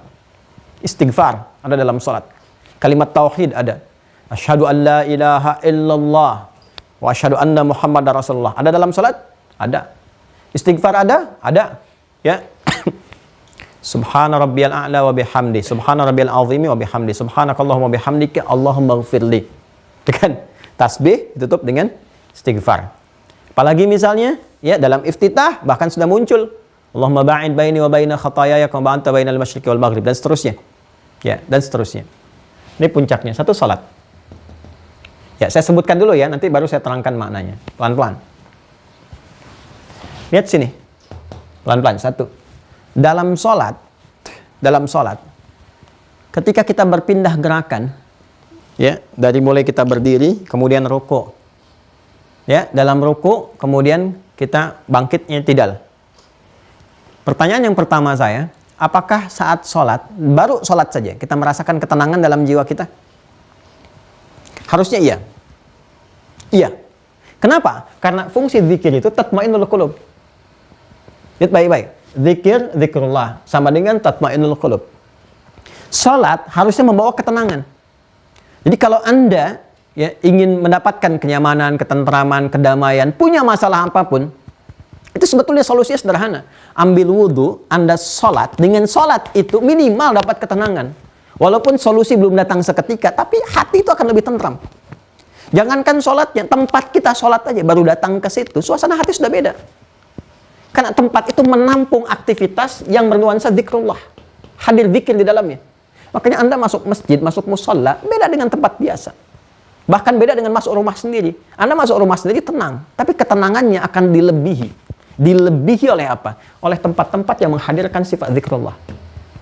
Masjid tempat sholat, di dalamnya ada zikrullah. Begitu Anda masuk masjid, ketenangannya beda. Apalagi ketika menunaikan sholat. Nah, ketenangan yang didapatkan dalam sholat itu, bukankah namanya tumaninah? Lihat sini. Untuk mengoneksikan dengan ini, tatmainnul qulub. Pernah nggak dengar istilah ini? Ruku sampai tumaninah dalam ruku. Sujud sampai tumaninah dalam sujud. Itu kan bahasa hadisnya, hatta tatma'inna fi ruku', hatta tatma'inna fi sujud, sampai kamu merasakan ketenangan dalam ruku. Yang tenang itu bukan rukunya, bukan dengkulnya, bukan tangannya. Yang tenang itu qalbunya. Ya, pelan-pelan. Nah, tinggal bagaimana prakteknya supaya sholatnya bisa tumaninah. Bagaimana bacaannya, nanti itu fikih. Ya, perannya fikih. Nanti kita saat masuk ke fikih, kita akan belajar itu. Cuma kalau orang sholatnya betul, sholatnya bagus, ada tumaninah dalam dirinya. Ada ketenangan, ada kenyamanan, ada kedamaian, enak, tentram, nyaman. Dan yang paling dahsyat, bukankah sholat bagian dari takwa? Ya kan? Dan bukankah sholat pancaran dari iman? Kita satukan keduanya, Al-Baqarah ayat 2 dan 3. Dzalikal kitabu la raiba fi hudal lil muttaqin, takwa. Pancaran imannya ayat 3, alladzina yu'minuna bil ghaib. Bukankah saat kita sholat kita menyembah Allah? Ya, walaupun tak terlihat kita yakini itu iman namanya. Setelah itu apa? Wa yuqimunas shalah. Lihat korelasinya. Tumaninah kita temukan, takwa kita temukan, iman kita temukan. Amalan pertama sholat, puncak dari semua zikir, zikrullah. Ketika sholatnya benar, bukankah sholat itu disebut dengan sholat? Karena saat yang bersamaan terhubung kita dengan Allah Subhanahu wa Ta'ala. Kan sholat itu seakar dengan kata silah, as-salah. Gini, seakar dengan kata silah. Ini akarnya sama. Ya, kata dasarnya wasala, yasilu wusulan, wasilatan. Ini. Silah itu kan sesuatu yang terhubung dengan kuat, dengan erat. Silaturahim. Kasih sayang yang terhubung dengan kumpul, kita saling menyapa, ya, berkenalan dengan baik, terhubung, hubungan yang kuat, yang tidak dipisahkan oleh sekat-sekat tertentu. Jadi kalaupun sudah pulang ke rumah masih ingat, masih nyapa, masih mendoakan, itu silah. Ibadah yang melatih kita terhubung kuat dengan Allah sehingga ingat kemanapun, ya, saat beraktivitas pasca sholat itu disebut dengan sholat. Ibadah yang melatih kita supaya terkoneksi kuat dengan Allah disebut dengan sholat namanya. Ya, jadi puncak sholat dengan zikrullah itu puncaknya ingat kepada Allah. Dilatih lewat ini. Ya, ini 1, 2, 3. Kalau sudah terhubung, feedback apa yang didapatkan? Semua jenis-jenis yang terhubung dengan ini, kalau sudah terhubung kuat, nah hubungan yang kuat ini ya ke sini, ma'rifatullah. Yang tadi saya terangkan. Oh, ini agak dalam ya. Diminta sholat bagian dari zikrullah. Dalam sholat ada tumakninah. Sholat pancaran takwa. Takwa dari iman. Ketika kita sholat dari namanya aja, ibadah yang melatih kita untuk terhubung dengan Allah. Supaya terkoneksi, meningkat hubungan dengan baik. Gini, munculnya ma'rifat. Jadi kalau mau ma'rifat, latihan pertama kalinya, ya sholat. Sholat. Jadi kalau ada orang latihan ma'rifat tapi nggak sholat, itu nggak ma'rifat namanya. Jadi ma'rifat tuh nggak harus aneh-aneh gitu. Datang ke gunung, pergi ke bukit, diam di situ, sekian, tapi nggak sholat, itu bukan ma'rifat. Karena puncak tertinggi dari ma'rifat itu ya sholat. Makanya ketika Nabi diundang untuk ma'rifat, Isra dan Mi'raj, ya, Isra Mi'raj itu kan ma'rifat, puncak tertinggi ya. Nabi menghadap kepada Allah. Dapat perintahnya apa? Sholat. Coba lihat, sholat, bukan yang lain. Ini puncak tertingginya. Karena itu dasar standar pertama untuk mengenal Allah, mendekatkan diri kepada Allah, mengoneksikan kita kepada Allah sehingga dapat ma'rifat, itu sholat. Maka sekali lagi kalau Anda bertemu dengan sosok-sosok misalnya, ya tujuan ma'rifat itu bukan aneh-aneh, bukan duniawi. Supaya bisa membaca pikiran orang, supaya bisa terbang begini. Tidak, bukan. Ya, kemuliaan-kemuliaan itu akan melekat ketika Allah berikan sesuatu hal yang sesuai dengan dasar kebutuhan-kebutuhan. Tapi kalau dia nggak sholat, bukan ma'rifat namanya. Dasar pertama ini. Karena itu Nabi pun sholat. Karena itu Nabi ma'rifat terhadap Allah, mengenal dengan baik. Sahabat sholat dan berlatih dengan baik. Apa pancaran yang didapatkan lewat sholat ini? Ketika kita sudah melatih lewat sholat dengan baik, dari pancaran takwa, pancaran iman, mendapatkan tumakninah. Feedbacknya apa dari sini? Karena ada dua sisi. Karena Allah punya sifat Rabb. Tadi yang saya tuliskan, Rabb. Ini. Karena gambaran dari orang yang ma'rifat kepada Allah, kenal Allah, tahu hukum Allah, tahu perintah Allah, tahu larangan Allah, maka Allah berikan kemudian pendampingan, gambaran, ketaatan, kedekatan, dan sebagainya dari sifat rububiyah. Maka ketika orang sholat dengan benar, apa yang Allah berikan kepadanya? Allah akan berikan sesuai dengan pancaran iman dan takwanya. Ini. Maka turunlah ayat Quran surah ke-65 akhir ayat kedua sampai 3. Kan? Wa may yattaqillaha, siapa yang mampu meningkatkan takwanya kepada Allah. Gini, lihat formulasinya, ini mahal sekali nih materi ini. Subuh ini mahal sekali. Wa may yattaqillaha, siapa yang mampu meningkatkan takwanya kepada Allah. Bagaimana cara meningkatkan takwa? Takwa itu supportnya dari iman. Iman tempatnya di kolbu. Kolbu bawaannya tumakninah. Amalannya apa? Zikrullah. Pertamanya sholat. Paling gampangnya meningkatkan takwa lewat sholat. Karena itu sholat disandingkan dalam Al-Quran dengan takwa dan iman. Siapa yang bisa meningkatkan takwa? Ya ja'allahu makhraja, diberikan solusi. Perhatikan, ini agak dalam materinya. Dari setiap persoalan yang meneranya, apapun yang dia hadapi, persoalan kehidupan, kalau takwanya meningkat, kata Allah, ya, takwanya meningkat, maka aku berikan feedbacknya kepadanya untuk memudahkan. Jadi sebetulnya kita sholat untuk diri kita sendiri. Allah nggak butuh dengan sholat kita. Semuka langit dan bumi nggak sholat, tidak akan menurunkan status Allah sebagai Rabbil Alamin. Dampaknya ke kita lagi. Siapa yang meningkatkan takwa, aku berikan solusi dalam setiap masalah kehidupan yang dia alami. Wa yarzuqhu min haitsu la yahtasib, diberikan rezeki dari sisi yang tidak dia duga, rezeki tanpa batas. Yaj'al lahu min amrihi yusra, diringankan, dimudahkan segala urusan, segala perkaranya. Rumusnya apa? Dengan meningkatkan takwa. Amalan takwa pertama ada di mana? Zikrullah. Amalan zikrullah puncak pertama ada di mana? Salat. Jadi kalau kita kait-kaitkan, nyambung semua. Kalau orang rajin zikrullah dengan sholat amalan pertama kali, maka dampaknya tatma'innul qulub. Kalau kolbunya tumakninah, maka dia dapatkan peningkatan takwa, pancaran cahaya iman yang kuat. Maka dari sini semua dia dapatkan ma'rifat. Kalau sudah ma'rifat, turun perlindungan Allah, semuanya diberikan. Nah, jadi kalau sekarang Anda ingin dapat ma'rifat yang tinggi, ya sholatnya jaga. Makanya ayat-ayat tentang sholat itu ketat sekali, supaya kita ma'rifat terhadap Allah. Nggak bisa berdiri, lakukan dengan duduk. Nggak bisa duduk, lakukan dengan berbaring. Berbaring sulit, berikan dengan isyarat. Isyarat sulit dengan kedipan. Gak bisa berkedip, ya disolatkan. Semuanya pas. Sampai akhirnya. Ya, sampai akhirnya. Nah, jadi kalau kita mau turunkan lagi, nanti di fikih kita ngaji lebih detail. Kalau mau diturunkan lagi, ini kalau mau makin banyak nih, ini kan baru standar nih. Standar. Standar. Makanya yang standar itu diberikan 5. Oh, dulu-dulu masih lebih banyak. Zaman umat Nabi Musa, lebih banyak. Nabi Isa lebih banyak. Kita karena nabinya termulia, ya, Nabi termulia, Nabi paling utama, dan kita Masya Allah umat Nabi Muhammad itu nggak lihat nabinya masih beriman. Ya, umat-umat yang dulu lihat nabinya dikejar-kejar. Ya, umat sekarang nggak lihat nabinya masih beriman, masih mau sholat. Makanya Allah berikan kemudahan-kemudahan, kenyamanan-kenyamanan. 5 kali 5 waktu itu yang pokok. 5 waktu itu. Makanya dari panggilannya pun, kalau kita gabungkan semua kedamaian, ketentraman yang pernah saya sampaikan itu satu kata aja, falah, success and happiness. Satu kata ini. Sukses dan bahagia. Coba panggilan sholat lewat adzan. Hayya 'alas shalah, hayya 'alal falah. Baliknya ke sini lagi. Tuh. Nah, semakin meningkat takwanya, kan kata Allah tuh wa may yattaqi, pakai fi'il mudhari. Yattaqi. Ini kontinuitas. Selalu kalau dibaca Al-Qur'an, baca hadis, ada satu huruf di antara anita, ini hamzah, nun, ya, ta, maka maknanya progresif, continue terus.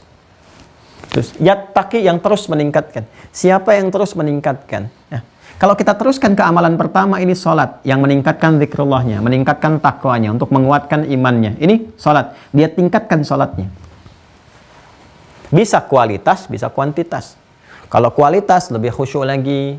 Paham apa yang dibaca, mengerti apa yang diutarakan, paham apa yang dilakukan. Dengan memahami apa yang kita kerjakan itu, maka bertambah kehusyuan. Itu meningkat kualitas. Meningkat kuantitas, jumlah dari yang fardu tambah dengan nafilah yang sunnah. Ya, contoh apa misalnya? Ya, selain yang 5 waktu yang pokok untuk mengoneksikan kita dengan Allah. Ya, ada angkanya tuh. Ya, kalau kita ingin menghubungi Allah lewat sholat, kan sholat kan mengoneksikan, menghubungi Allah. Saya kasih tahu nomornya yang belum tahu. 24434. 24434. Ini hotline-nya. Ya, hotline. Sehari semalam 24 jam, 24434. Wajib. 2 subuh, 4 zuhur, 4 asar, 3 maghrib, 4 isya. Dah? Ya, kalau mau tambah lagi, setiap saat Anda bisa hadirkan. Nih. Dan nanti ini nambah lagi, kan persamaannya begini. Ini semakin kuat, ini semakin kuat juga. Ini semakin kuat, ini kuat juga. Ya, ini semua sudah saling tersinergikan. Kan ini persamaannya begini. Ya.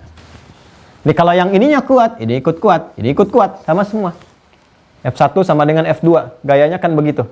Ya, A sama dengan B sama dengan C. Kalau ini naik, ini naik, ini naik semua. Jelas ya? Nah, kalau kita ingin naikkan ini, sholatnya kita naikkan nih. Kualitas tadi sudah, sekarang kuantitas. Tambah yang fardu dengan yang sunnah. Ya, dengan yang nafilah, bukan meningkatkan jumlah yang fardu. Ingat, ada rumus ya, ada fikihnya. Karena itu nanti kita ngaji fikih supaya nggak salah. Saya ingin meningkatkan kuantitas sholat saya, supaya itu makninahnya meningkat, ma'rifatnya meningkat. Maka dia naikkan subuh 2 rakaat jadi 4 rakaat. Bukan begitu caranya. Ya? Caranya dia harus belajar fikih. Maka kalau meningkatkan kuantitas artinya menambah dari yang fardu. Fardu ditambah jadi sunnah. Nafilah, hukumnya sunnah. Kalau Anda tingkatkan di sini, sholat Anda tingkatkan dengan sunnah, maka ini akan naik. Ketakwaan akan meningkat. Ya, karena itu orang yang semakin meningkatkan sholatnya dari fardu rajin sunnah. Demi Allah saya katakan, ini pasti menguat imannya. Sampai Anda merasakan halawatul iman, kenikmatan iman. Ya, menjadikan Allah cinta pertama Anda, Rasul cinta pertama Anda. Apa keadaan yang tampaknya? Nanti akan ada keadaan, bahkan saat tertinggal sholat sunnah pun Anda bisa gelisah. Yang tadinya fardu terlambat biasa-biasa, zuhur terlambat biasa-biasa, sekarang ketinggalan 4 rakaat sebelum zuhur, sudah gelisah. Bisa ngerjain 2 rakaat, gak bisa 4, sudah nggak tenang. Ya Allah, kok bisa 2 hari ini ya, biasanya 4. Udah begitu. Nah, itu peningkatan ini. Peningkatan ini. Dan ini pun akan bertambah. Ya, saya beri contoh misalnya. Malam itu cuma 4 tuh, Isya. Karena ini kan pembuka maghrib itu pembuka malam. Maghrib, ghurub, selesai. Malamnya Isya, Isya itu 4. Anda mau tambah dari 4. 4 kan yang fardu, yang pokok. Ya, di mana-mana kalau pokoknya ditambah lembur kan? Ya kan? Ya, tambahan sunnah kan? Anda mau tambah yang wajib jadi sunnah, salat malam, qiyamul lail. Yang paling populer, paling viral, tahajud.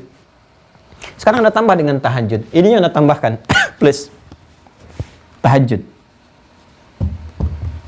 Begitu Anda tambah tahajud, ini naik. Jangan dikira ini nggak naik, ini naik. Ya, pancaran keimanan, ketakwaan, jadi automatically Anda bisa bangun malam-malam, jadi alarm tersendiri. Terus, ini pancaran iman tuh. Terus, apa yang didapatkan di sini? Itu langsung turun ayat, Quran surah ke-17. Al-Isra. Ayat 79 sampai 81. 78-nya kan yang standar, yang pokok. Begitu ditambah 79. 78-nya yang pokok. Aqimis salata liduluki syamsi ila ghasaqil laili wa qur'anal fajr. Inna qur'anal fajri kana mashhuda. Pokok. Ayat 78. 79, wa minal laili, dari sebagian malam. Enggak semuanya. Anda mau tambah dikit aja. Dari sebagian malam bangun. Jam 2, setengah 2, dan seterusnya. Anda bangun tuh ya. Apa yang terjadi? Fatahajjad bih. Anda tunaikan tahajud. Nafilatan laka. Nafilah hukumnya sunnah. Bukan yang pokok. Tapi apa yang Anda dapatkan? Lihat feedbacknya di sini. Tambahan dari sini. Asa ayyab'atsaka maqaman mahmuda. Asa ayyab'atsaka rabbuka. Rabb lagi tuh. Lihat. Selalu terbawa. Asa ayyab'atsaka rabbuka. Ini balik lagi ke sini. Bicara tentang roh. Rabb. Penjagaan tanda di alam. Pakai Rabb. Tuh kan? Kemudian juga terkait dengan pemenuhan kebutuhan pakai ini. Feedback dari ini pun pakai Rabb juga. Asa ayyab'atsaka rabbuka maqaman mahmuda. Satu, Allah akan angkat derajat Anda, ditempatkan di posisi yang terbaik. Jadi kalau Anda beraktivitas dunia dan sebagainya, ya kan? Pencarian karir, jabatan, Anda nggak usah nyogok. Nggak usah korupsi, nggak usah macam-macam. Allah angkat Anda dan semua orang meyakini Anda yang terbaik. Itu, nggak main macam-macam. Jaga tahajud deh. Naik karir tuh, di tempat yang terbaik untuk Anda. Yang Allah kehendaki. Yang terbaik itu nggak harus misalnya kita bayangkan sesuai selera kita. Langsung jadi direktur, langsung jadi ini, tidak. Kadang-kadang Allah tempatkan di posisi yang paling ideal. Kadang-kadang secara bertahap. Jadi orang tuh senang dengan Anda untuk ditunjukkan dulu manfaat supaya merasakan aura kebaikannya. Itu naikkan lagi, naikkan lagi, naikkan lagi. Itu maqam mahmudah. Jadi ada orang yang dapat makom saja, ada orang yang dapat maqam mahmudah atau maqam syarifah. Mahmud, terpuji, terindah, baik. Allah sendiri yang mengukuhkannya. Wa qur rabbi adkhilni mudkhala sidqin. Aktivitasnya dibimbing oleh Allah. Allah langsung berikan bimbingan, kemudahan, akses. Wa akhrijni mukhraja sidqin, diberikan jalan keluar. Nih, dibimbing langsung oleh Allah. Wa ja'alni min ladunka sultanan nasira, dan dilindungi langsung oleh Allah bila ada orang-orang yang ingin menjahilinya. Usil, ingin menyingkirkan, menyungkurkan, macam-macam, dilindungi. Siapa orang yang paling rajin tahajud di muka bumi? Rasulullah. Sampai kaki bengkak, sampai macam-macam. Saking kecintaannya ingin terkoneksi dengan Allah. Syukurnya ada di situ. Afala akunu abdan syakura. Dan Allah langsung tunjukkan berupa contoh. Apa yang terjadi? Masih ingat ketika beliau dikepung oleh 100 pasukan khusus? Ya, 100 muda berbakat pasukan khususnya Quraisy lah. Kalau di kita pasukan paling elit lah. Mungkin Denjaka kali ya. Yang kan itu menggabungkan tuh kesatuan-kesatuan. Ada Kopassus Mawar di Angkatan Darat. Kemudian ada Paskas gitu kan. Ada Kopaska. Kalau Paskas di Angkatan Udara. Kopaska pasukan kataknya di Angkatan Laut gitu kan. Nah, itu kan ada gabungan-gabungan tuh. Di antaranya ada apa? Ada Denjaka. Ya. Kostrad, ada Raider, dan seterusnya. Denjaka pasukan khusus. Yang satunya bisa setara dengan 6 mungkin di Kopassus dan turunannya. Ya. Ah, ini 100 orang. Muhammad SAW. Targetnya Muhammad. Nah, hidup atau mati, nggak boleh keluar, kepung. Yang diilustrasikan dalam sejarah itu, nggak bisa keluar lah. Hewan itu kalaupun ada, udah terdeteksi. Terdeteksi. Oh, itu udah pedang terhunus, sudah siap. 100. Apa yang terjadi? Sudah. Allah berkehendak, ya berkehendak. Kan ayat ini salah satunya yang menetapkan tentang itu. Bagaimana Allah melindungi Rasulullah SAW. Dibikin tidur. Tidur 100 itu tidur. Bisa tidur, tapi lenggang aja keluar dengan Abu Bakar. Ya, Nabi keluar. Ya, Ali bin Abi Thalib, Nabi tugaskan. Dan Nabi itu ketika menugaskan sudah tahu betul. Ya, karena bimbingan wahyu kan. Abu Bakar, ikut temani aku. Hijrah. Ali, tempat tidurku. Dan Ali nggak nolak. Anak muda, Masya Allah. Ya kan? Keluarga Nabi, ahlu bait Nabi, sekaligus menantu Nabi. Masya Allah itu. Tahu resikonya kematian. Ya, Ali masih muda, Abu Bakar sudah sepuh. Ya, maksudnya hampir usia dengan Nabi lah bersamaan gitu. Nggak ada bahasa Ali menolak. Ali, kamu tidur di situ. Tahu resiko kematian. Apa pernah dalam sejarah ada kalimat misalnya yang menolak? Jangan saya Rasulullah, Abu Bakar aja yang tuaan dikit. Nggak ada. Ya, Ali tidur di situ, tidur. Nggak pernah nolak, tidur. Abu Bakar, temani saya, temani, berangkat. Tapi apa yang ingin saya sampaikan adalah bagaimana Nabi mendidik membangun kekuatan. Dan semua terpatri, konektivitasnya langsung. Allah. Udah, kalaupun resikonya nyawa, macam-macam. Tapi apa yang terjadi, Allah sudah mengatur semua dan sudah menetapkan segalanya sesuai dengan kehendaknya. Alama yasha. Ya, apa yang terjadi begitu lihat Ali ini bukan target. Sudah. Tapi yang menarik, lolos. Dilindungi langsung. Miladun kesultanan nasirah. Ya, nanti ada zikir-zikir tertentu yang bahkan dikeluarkan nanti di manaqib. Ini kalau kita lihat ada manaqib tuh, kalau buka kitab-kitab hadis, itu bisa dibawa tuh. Ini Imam Al-Bukhari itu jenius, ada babnya tentang militer. Dan zikir-zikir tertentu itu yang pernah dipraktikkan Jenderal Sudirman saat gerilya dan sebagainya. Ya, ada yang di persoalan dibawa dalam dagang bisnis, ada yang dibawa dalam pengobatan, dalam macam-macam, ada terhubung. Seperti Al-Fatihah, surat Syifa, ya, kemudian Al-Isra ayat 82, apalagi misalnya nanti ada Quran surah ke-21 ayat 83 dan seterusnya. Ya, tapi nanti ada menyertai amalannya yang terkoneksikan kepada Allah. Ini amalan pertamanya salat. Semakin meningkat salatnya, semakin naik ininya. Ya. Jadi semua terkoneksi. Jadi nggak aneh-aneh gitu, ya. Kalau kita mau ma'rifat, salatnya betulin dulu. Setelah itu apa? Quran surah 4 ayat 103. Dilatih lewat kalimat. Ini turun dari sini. Ini kan menggabungkan semua jenis zikir ada di sini, di puncaknya. Karena ini puncak, semua wajib mengikuti yang puncak ini. Nah, yang ini sudah turun, ya turun dari sini, tapi tetap masuk kategori zikir. Semakin dikerjakan, semakin meningkat ini. Fa idza qadaitumus sholata, Quran surah 4 ayat 103, agak cepat. Fa idza qadaitumus sholata, maka bila Anda telah tuntas mengerjakan salat, telah selesai, fadhkurullaha, itu zikir. Maka ingatlah kepada Allah, zikir. Qiyaman wa qu'udan wa ala junubikum. Baik dengan berdiri, berdiri bisa sambil jalan, duduk, ya, atau berbaring. Ayat ini punya dua pemaknaan. Artinya apa? Makna pertama, keberhasilan sholat. Jadi orang-orang yang berhasil sholatnya, maka muncul zikrullah. Punya ingatan kuat terhadap Allah. Baik dalam badan berdiri. Berdiri itu ya setelah dia sholat, dia berdiri misalnya, dia pergi, dia ingat Allah. Kalau ingat gak mungkin tertukar sendal. Dia keluar dari masjid aja sudah tahu langkah kaki mana yang akan dilangkahkan. Dia masuk kanan, keluar kiri, gak mungkin keluar kanan kalau zikrullah. Gak mungkin tertukar sendal, apalagi sambil bawa kotak infak. Gak mungkin. Ya, dia duduk kembali ke kantor, gak mungkin salah tulis. Gak mungkin salah ucap karena sudah sholat. Nah, yang belum maksimal dalam sholatnya, belum merasakan ketenangan dalam jiwa, kan kita pribadi merasakan. Benarnya sholat itu khusyuk itu kan dalam jiwa. Dan kita sendiri merasakan, habis sholat itu kita merasakan betul apa terkoneksi nggak, terhubung nggak dengan Allah. Kita rasakan sendiri. Atau masih hambar keadaan diri kita. Masih belum terkoneksi, masih belum ingat, masih belum terhubung. Maka latih lagi, tambah lagi. Lewat apa? Ini. Zikrullah tingkat yang kedua, kalimat thayyibah. Maka Nabi mengajarkan pasca sholat. Apa di antara ajarannya? Astaghfirullah, astaghfirullah. Astagfirullah, istighfar, masuk ke zikrullah.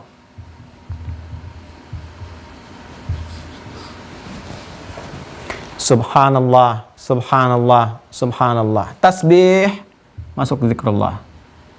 Alhamdulillah, hamdalah. Allahu Akbar, takbir. Nih, latihan pokok dasar. Yang menyempurnakan bagian pertama. Puncaknya di sini. Ya, coba lihat. Tasbih ada dalam salat, ada subhanallah bihamdi, subhana rabbiyal a'la bihamdi, subhanallah rabbiyal azim bihamdi, tasbih.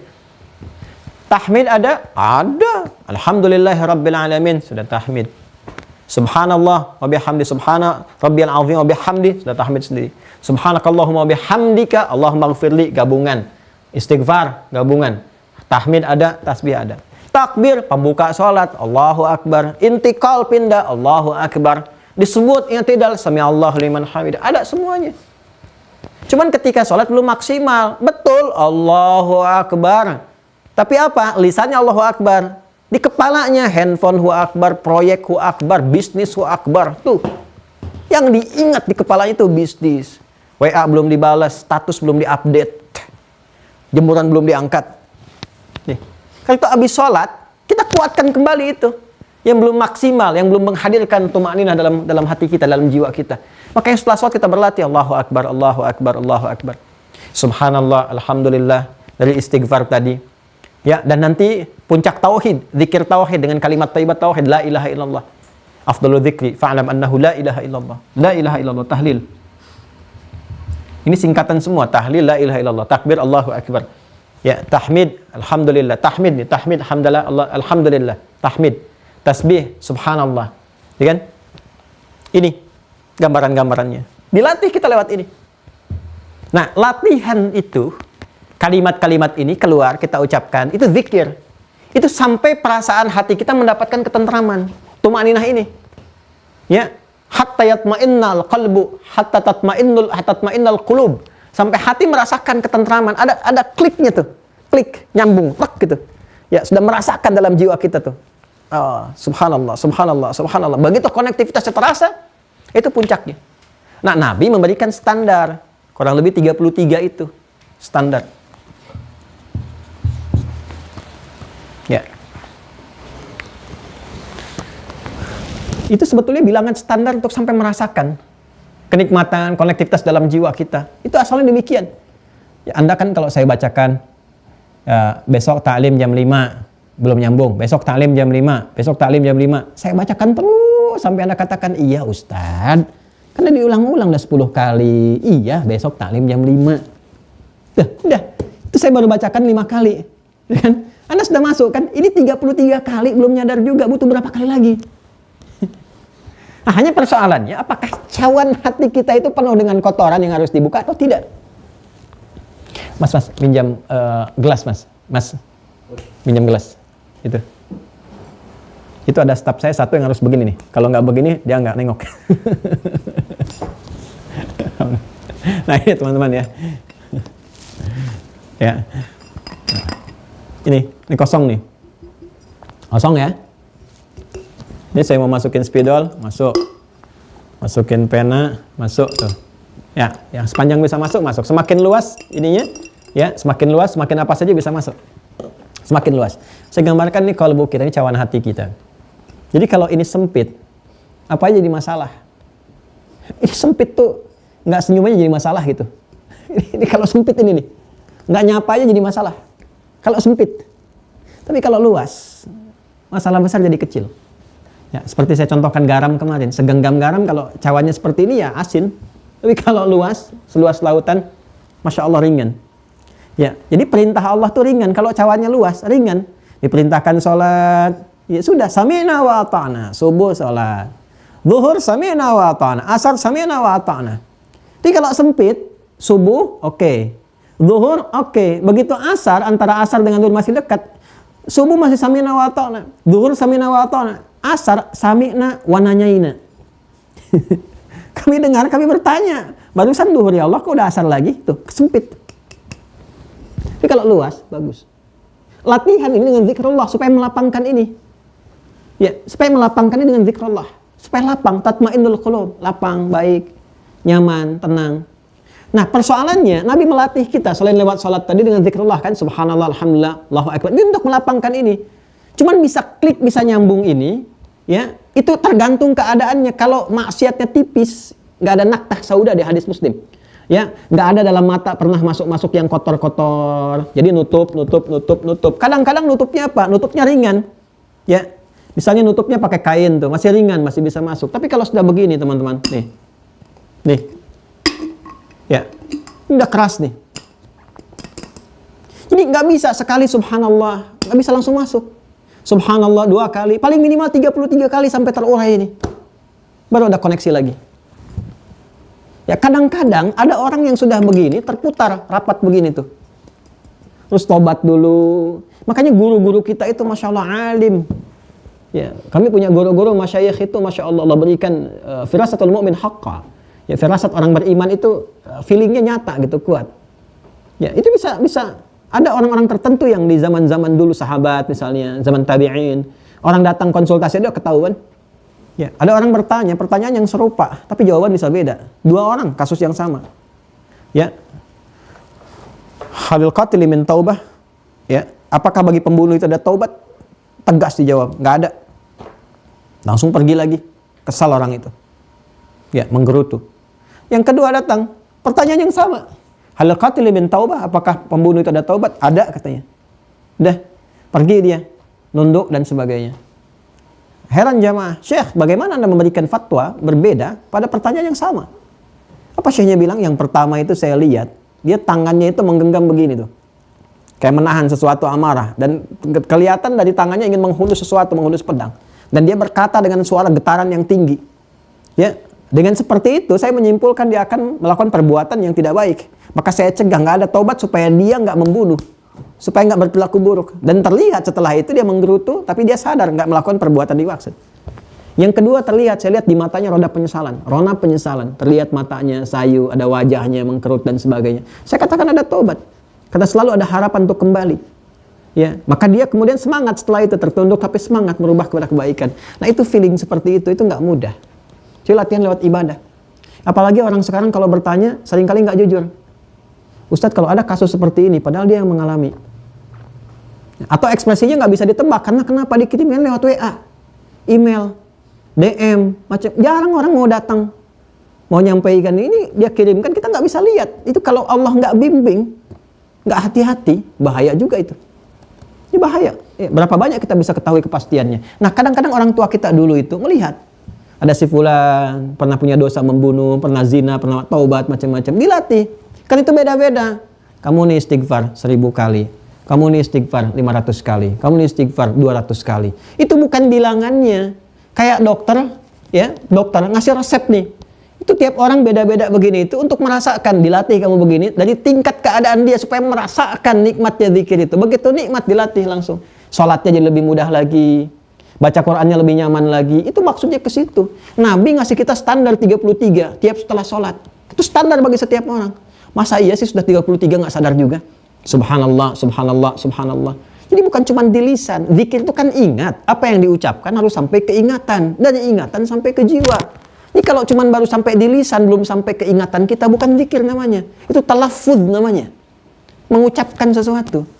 Zikir itu mesti sampai ke sini. Dari ingatan kita tembuskan ke qalbu. Makanya kalau kita mengucapkan subhanallah, subhanallah, langsung di pikiran terjemahkan maha suci Allah, resapkan ke hati, resapkan. Ya alhamdulillah. Nanti insya Allah saat fikih kita jelaskan detailnya. Nah itu maksudnya. Ya jadi kita berlatih subhanallah, alhamdulillah supaya terbuka ini. Nah ini terbuka, cawannya terbuka, muncul lagi hidayah masuk lagi. Ya kalau itu sudah jalan, apa yang terjadi? Masya Allah, cinta Allah bisa didapatkan. Betapa orang sering baca istighfar. Ya, kan saya pernah sampaikan kisah bagaimana Imam Ahmad dengan tukang roti, dia rajin istighfar, ya, dan seterusnya akses doanya terkabul terus. Ya. Dan yang terakhir supaya cepat, yang terakhir kan doa. Quran surah 7 ayat 205. Wadhkur rabbaka fi nafsika tadarruan wa khifatan wa dunal jahri minal qaul. Itu doa. Doa itu disebut zikir. Karena saat berdoa tersambung kita dengan Allah Subhanahu wa taala. Dan doa menenangkan. Makanya dalam doa ada tumakninah. Coba lihat, Anda kalau sedang gelisah berdoa, jadi tenang kan? Ya kan? Anak-anak main, sampai sore belum datang.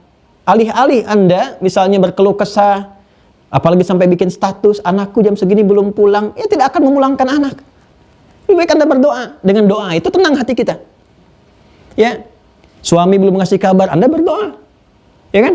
Ada kegiatan, aktivitas, mendung, gelap, Anda berdoa. Jadi dengan doa memberikan ketenangan, tumaninah muncul. Dengan doa ketakwaan muncul. Dengan takwa feedback muncul, jawaban dari Allah turun. Ya bergantung, selalu nyambung ke sini.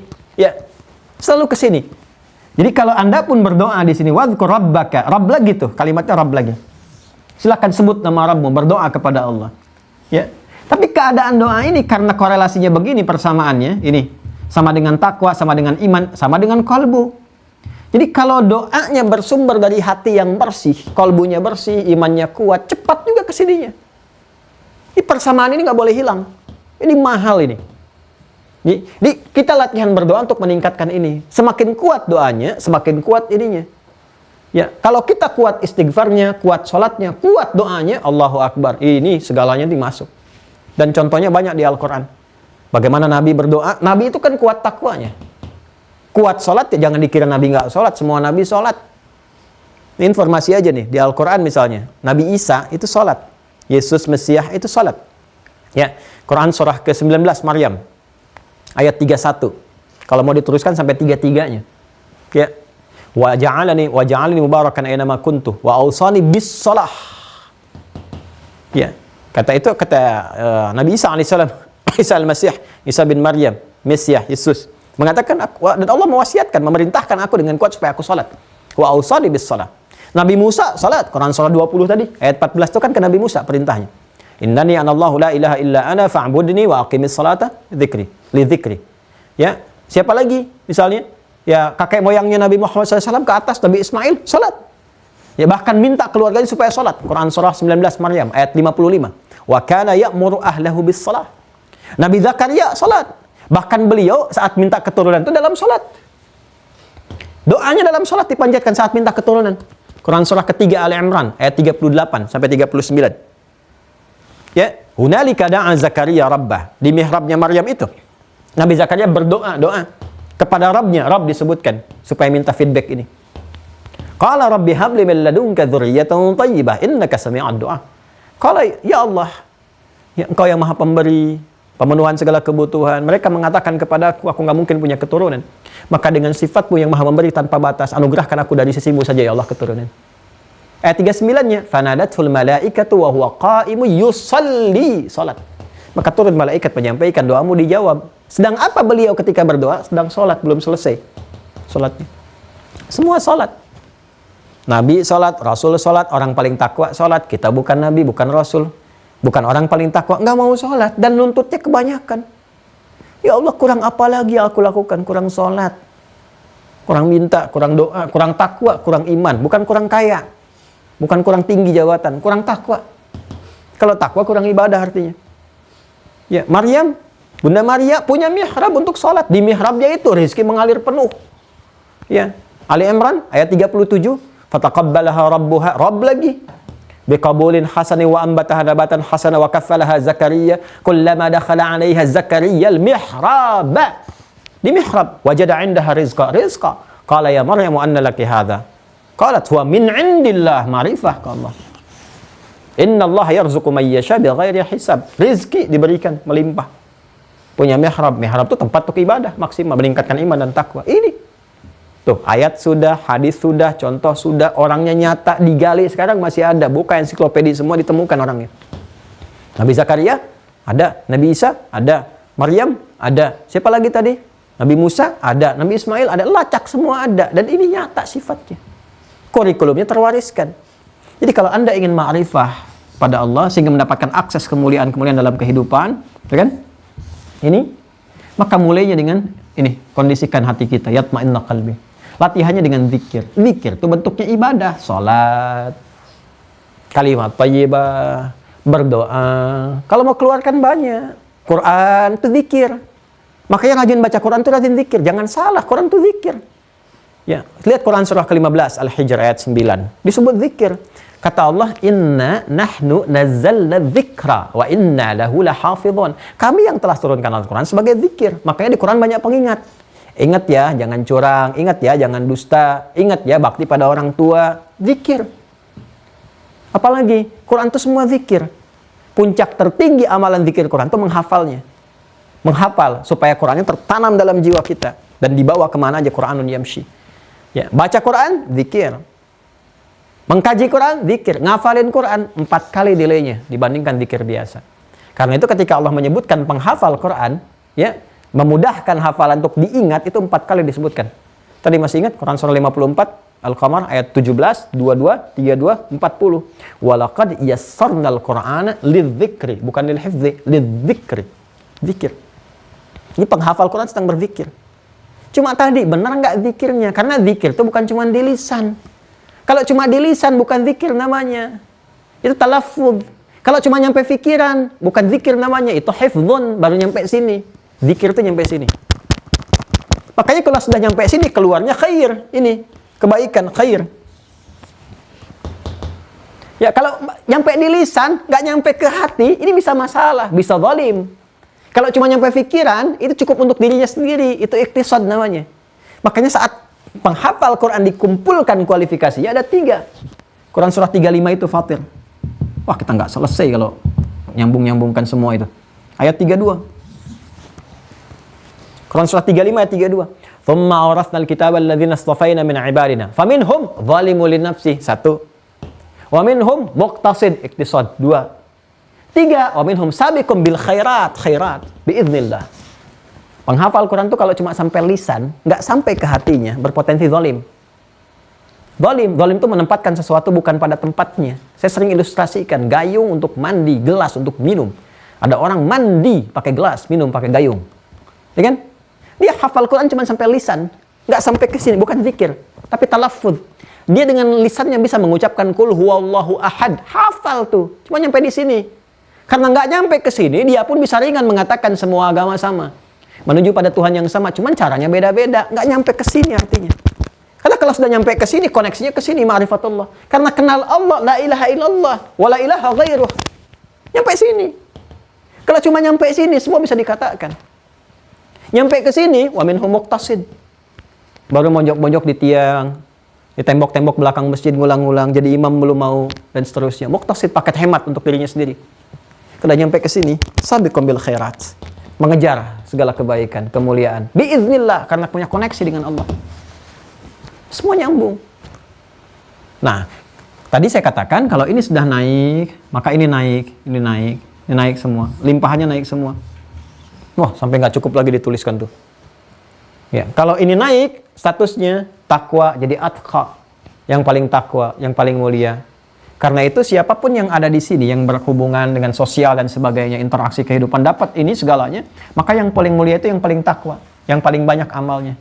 Ini yang dimaksud Quran surah ke-49 ayat 13. Ya ayyuhan nas, wahai semua manusia tanpa kecuali, inna khalaqnakum min dzakarin wa untha, kami ciptakan kalian dari laki-laki dan perempuan, lita'arafu, supaya membangun harmoni dalam kehidupan, berinteraksi itu dengan rezeki, ngasih solusi, ngasih akses macam-macam. Jabatan, nama itu istilah manusia sendiri. Intinya bangun harmoni. Inna akramakum, sungguh yang paling mulia di antara kalian.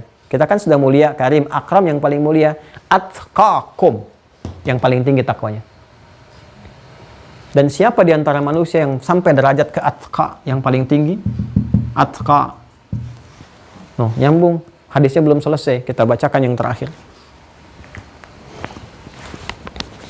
Ini penutupnya nih, Masya Allah. Saya baca ya hadisnya ya. Bismillahirrahmanirrahim. Qala al-Imam al-Bukhari, haddathana Muhammad ibn Salam. Qala akhbarana Abdah an Hisham an abihi an Aisyata radhiyallahu ta'ala anha. قالت كان رسول الله صلى الله عليه وسلم إذا أمرهم من الأعمال بما يطيقون قالوا إنا لسنا كهيئتك يا رسول الله إن الله قد غفر لك. Lihat nih, apa yang telah saya sampaikan semua termaktub di sini. Baik, inna lasna kahaiatika ya Rasulullah inna Allah qad ghafara laka ma taqaddama min dhanbika wa ma ta'akhkhar fayaghdabu hatta ya'rafa al-ghadabu fi wajhihi thumma qala inna atqakum wa a'lamakum billahi ana. Allahu akbar. Ini mahal sekali hadis ini nih teman-teman sekalian. Wah, mau ditukar dengan semua harta kita juga berani nih. Ini luar biasa ini. Wah, ini kalau mau tukar dengan apa yang kita punya aset, ini insya Allah ini paling bagus nih hadisnya. Mahal, sayang kalau terlewatkan. Jangan dulu live ya. Ini kita dapatkan dulu nih. Ya. Hadisnya terkoneksi pada Sayyidah Aisyah radhiyallahu taala anha. Beliau menyampaikan adalah Rasulullah SAW idza amarahum minal a'mali bima yutiqun. Nah, ini gambarannya. Awas ya, hati-hati ya. Ini satu frame-nya. Adalah kebiasaan Rasulullah SAW, kata Sayyidah Aisyah, kalau memberikan perintah kepada umatnya, sahabat pada masa itu, maka beliau berikan perintah itu sesuai dengan batas kemampuan. Nah, ini satu kaidah yang bagus ini. Jadi kalau kita ingin memulai pun itu jangan memaksakan di luar batas kemampuan kita. Bertahap mulainya. Contoh tadi saya gambarkan sholat ya. Kalau yang pokok udah semua bisa. Jangan mengatakan saya sedang latihan sholat subuh 1 rakaat dulu. Tidak. Itu sudah desainnya sudah otomatis bisa. Ya. Ini yang saya maksudkan misal mau naik ke tahajud. Jangan maksain dulu. Jangan baru mau tahajud langsung 11, langsung 23, langsung tinggi. Tidak. Mulai dengan 2 rakaat dulu. 2 dulu. Tutup dengan 1 witir. Itu pun baca yang mudah dulu. Ya, baca yang paling gampang gak apa-apa. Rakaat pertama ad-duha, kedua al-insyirah. Lalu tutup dengan al-ikhlas misalnya. Setelah itu berdoa, zikir.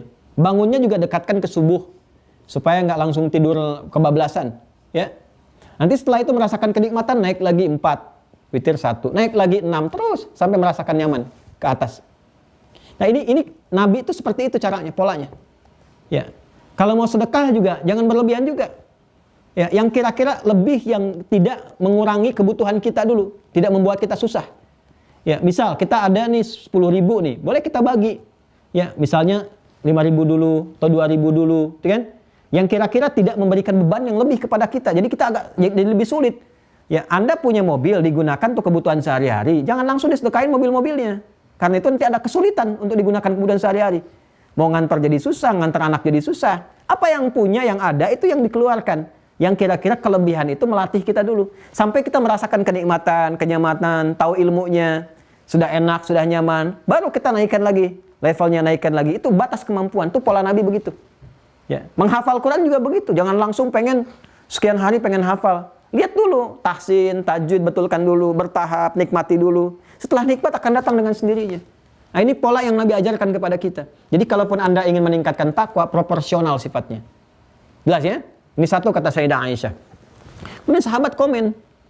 Ya, mereka berkata kepada Rasulullah, "Inna lasna kahayatika ya Rasulullah." Ya Rasulullah, kami nggak sama seperti Anda. Ya emang. Ya, beliau Nabi, ini kan manusia biasa. Kita manusia biasa. Ya, innallaha qad ghafara laka ya Rasulullah.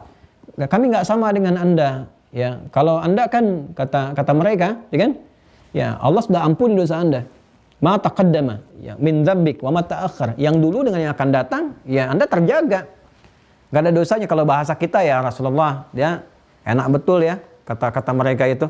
Anda tuh kalaupun meningkatkan sholat, gak meningkatkan tetap aja ya, dosanya udah terampuni, yang kemarin, yang dulu, yang kapanpun dan sebagainya. Maka ketika mendengar kalimat itu, langsung memerah wajah Nabi.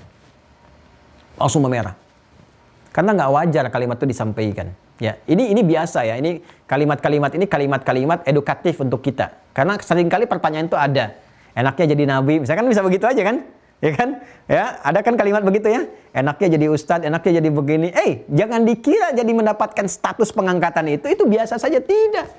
Ya, Nabi langsung merubah ekspresinya, ya, kata Sayyidah Aisyah, kemudian fayaghdab hatta yu'raf al-ghadab fi wajhi. Ya, kelihatan ekspresi wajahnya berubah tuh, tanda nggak suka. Tapi Nabi nggak melampiaskan dengan kata-kata, dasar kamu ya, udah saya bimbing gini-gini. Enggak begitu. Biasa aja wajahnya, tapi kelihatan ekspresinya.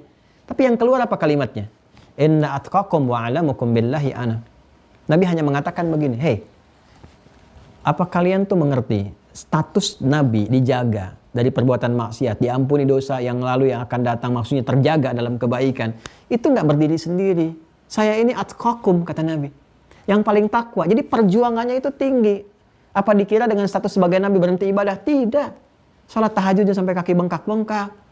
Ya, sedekahnya sampai diberikan segala yang bisa diberikan, merasakan kemudian kesedihan umat, berduka bersama, suka bersama dan sebagainya. Ini lebih tinggi.